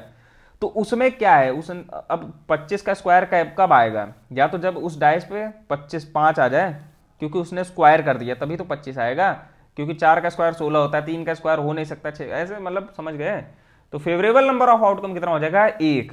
तो इसमें भी प्रोबेबिलिटी 1/6 आ जाएगी। तो दोनों की प्रोबेबिलिटी जो रहना और इसकी प्रोबेबिलिटी है, तो बेटर नंबर ऑफ चांस, यहां पे देखो लक वाली बात है, तो प्रोबेबिलिटी तो दोनों की सेम आ रही है। यहां देखो, यहां फेवरेबल नंबर ऑफ आउटकम दोनों का सेम आ रहा है, बट प्रोबेबिलिटी ज्यादा किसकी होगी, अगर 1 और 36 का रेशियो देखें और 1 और 6 का रेशियो देखें तो किसका रेशियो बड़ा होगा, 1 और 6 का रेशियो बड़ा होगा। तो रैना के पास ज्यादा अच्छा चांस है 25 लाने का। समझ गए। तो अगला क्वेश्चन देखो, क्वेश्चन नंबर 98 क्या कह रहा है।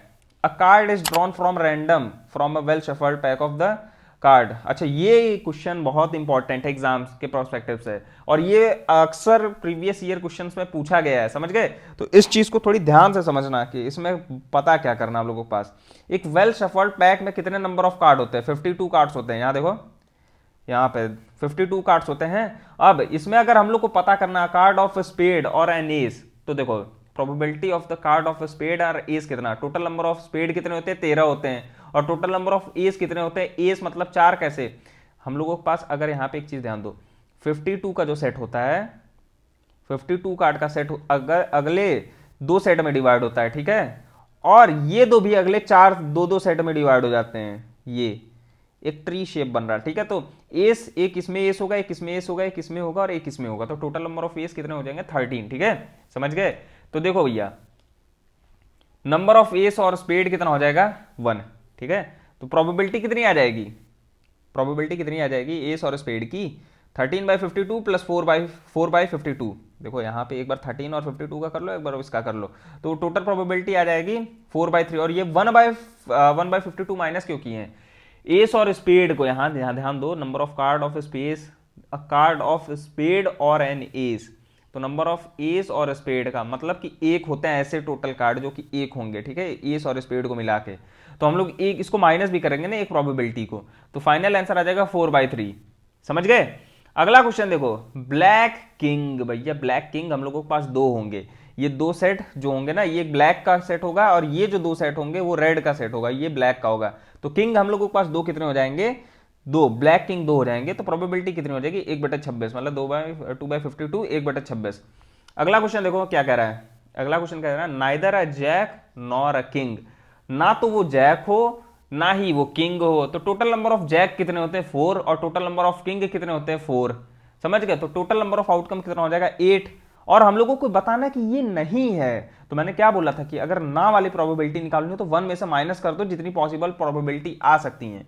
तो पॉसिबल प्रोबेबिलिटी हम लोगों के पास कितनी होगी 8/52।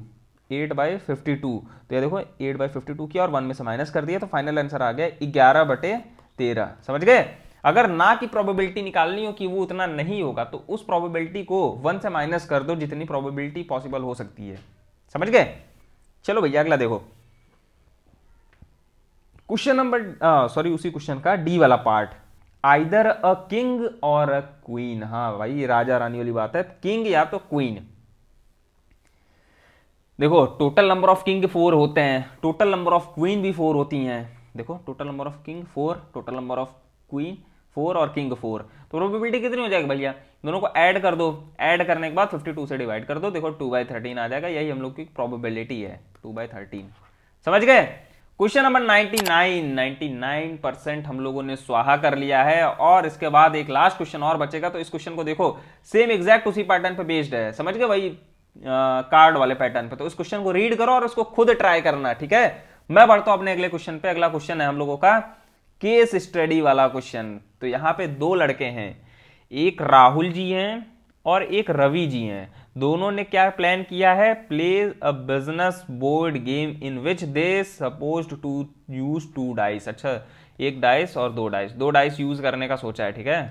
तुम लोग यार बहुत गलत दिमाग के आदमी हो, इसको इरेज कर देता हूं। चलो देखो, Ravi got first chance to roll the dice, what is the probability that he got the sum of 2 numbers appear on the top of face dice is 8। अब 8 कब आएगा, जब दो डाइस को ऐड करने पे 8 कब आ सकता है, या तो वो 2-6 हो, या तो वो 4-4 हो, या तो वो 6-2 हो, ठीक है। चलो देखो यहाँ पे प्रोबेबिलिटी क्या हो सकती है इसकी। नंबर ऑफ आउटकम कितना हो जाएगा, टोटल नंबर ऑफ आउटकम इतना हो जाएगा जिनका सम 8 होगा। कैसे पता करो, देखो 2 6 और 4 4 5 3, यहां से 3 आ गया, अब एक बचा है 6 2 और एक हो जाएगा 3 5। तो कितना हो गया 1 2 3 4 5 हो गया। तो यहां से हम लोगों को पता चल जाएगा कि जो प्रोबेबिलिटी आएगी वो कितनी आ जाएगी 5/36। समझ गए, क्योंकि पॉसिबल आउटकम कितना होगा, मैंने बोला ना 6 की पावर n, और यहाँ पे n मतलब 2 बार उसको टॉस किया गया तो 36 हो जाएगा। तो यहाँ पे टोटल नंबर ऑफ आउटकम कितना होगा 36 और फेवरेबल 5 है, तो प्रोबेबिलिटी 5/6 आ जाएगी। समझ गए भैया। अगला देखो क्या है, राहुल गॉट नेक्स्ट चांस। अच्छा राहुल, अगला चांस राहुल को मिला है। What is the probability that he got the sum of 2 number appearing the top of face dice is 13। Same exact इसी पैटर्न पे बेस्ड है, बस अब इसमें 13 सम कब आएगा, कभी नहीं आ सकता, क्योंकि मैक्सिमम कितना होता है हम लोगों के पास 6 ही तो होते हैं। अगर उसने दोनों भी ऐड कर दिया 6 मतलब दोनों डाइस को 6 बार ऐड कर दिया तो भी 12 ही बनेगा, 13 तो बन ही नहीं सकता। तो इसकी किस्मत बहुत खराब है और इसकी प्रोबेबिलिटी 0 आ जाएगी। देखो और अगला क्वेश्चन हम लोगों को, now it was Ravi's turn. फिर से रवि की चांस आ गई। He rolled the dice, what is the probability that he got the sum of 2 number appearing on the top of face is 12। तो ऐसा कब पॉसिबल है, या तो 6 और 6 ही, मतलब कि ऐसा एक ही चांस पे पॉसिबल हो सकता है जब दोनों पे 6 आए, तो प्रोबेबिलिटी हो जाएगी 1/36। देखो प्रोबेबिलिटी कितनी होगी इसकी, लेस देन, एक मिनट यहां क्वेश्चन में क्या बोला है, appear on the top of face is less than और इक्वल टू 12। तो ऐसा कब होगा यार, ऐसा तो 36 बार ही हो सकता है। देखो probability that he has less than और इक्वल टू 12, ठीक है। तो प्रोबेबिलिटी 36/36। देखो अगर उसने प्रोबेबिलिटी या तो 12 आ जाए या तो उससे कम भी चलेगा। तो 12 कब आएगा, जब दोनों पे 6 होगा, और इससे कम कितना होगा, चाहे जो हम लोग डिसाइड कर सकते हैं। तो पूरी प्रोबेबिलिटी आउटकम की 36 आ जाएगी। तो वैसी प्रोबेबिलिटी हम लोगों की 1 आ जाएगी, ठीक है। अब इस पूरे सीरीज का लास्ट क्वेश्चन सी वाला, इसी केस स्टडी का। देखो सी वाला क्वेश्चन क्या कर रहा है, Rahul got the next chance. अब राहुल के अगली चांस है और उसने पूछा है ना कि ऐसी कौन सी प्रोबेबिलिटी जब 2 टॉप फेसेस पे कुछ ऐसे नंबर आए जिनका सम जो है 7 के बराबर आए। तो ऐसे कितने प्रोबेबिलिटी आएंगी, ऐसी प्रोबेबिलिटी होगी, देखो या तो वो 1 और 6 हो, या फिर 2 5 हो, या फिर ऐसे ही 5 2 हो, और करते करते ऐसे फाइंड करो कितने हैं। तो ऐसे टोटल 6 आएंगे, ठीक है। तो जब 6 आएंगे तो प्रोबेबिलिटी कितनी होगी, फेवरेबल अपॉन टोटल। तो फेवरेबल 6 है और टोटल 36 है, और आंसर आ जाएगा 1/6। और भाई ये लास्ट क्वेश्चन था, इसी के साथ तुम लोगों ने कवर कर लिया है मैथ्स के टॉप 100 क्वेश्चंस को, और मैथ को कर दिया है स्वाहा। अब एग्जाम में जाना है और एग्जाम के पेपर को फोड़ के आना है, जला देना एकदम पेपर पूरा, ठीक है। और अब तुम लोग के पास जो भी टाइम बचा है थोड़ी बहुत इंपॉर्टेंट फॉर्मूलाज को रिवाइज कर लेना। और हाँ, डिस्क्रिप्शन में एक गूगल फॉर्म की लिंक है, तो करना क्या है, एग्जामिनेशन दे के आना है और उसके बाद एक 4 रिएक्शन अपने एक्सपीरियंसेस शेयर जरूर करना, ठीक है। So all the best for your examination, बढ़िया से पेपर देके आओ। इसी के साथ हमने खत्म किया पार्ट 1 पार्ट 2 मिला करके टॉप 100 मोस्ट एक्सपेक्टेड क्वेश्चंस, और आई कैन बेट यहां से क्वेश्चंस उठेंगे जैसे बाकी सारे पेपर्स में ऑलरेडी आ चुके हैं उठ के। तो अब करना क्या है, सही तरीके से सारे क्वेश्चंस को आई होप तुमने रिकॉल कर लिया होगा। प्रैक्टिस के लिए चले जाओ अपने पढ़ लेक्चर ऐप पे, जहां तुम्हें free notes, free worksheets, free quiz जो टाइम बेस्ड क्विज है, और तो और free sample papers curated by experts with detailed answer मिल जाएंगे। Love you all. नोटिफिकेशन छेड़ दे अगली कोई वीडियो मिस ना हो। टेलीग्राम चैनल ज्वाइन कर लो, लिंक डिस्क्रिप्शन में है। और फिर करना क्या है, अबे जाना जा पढ़ ले।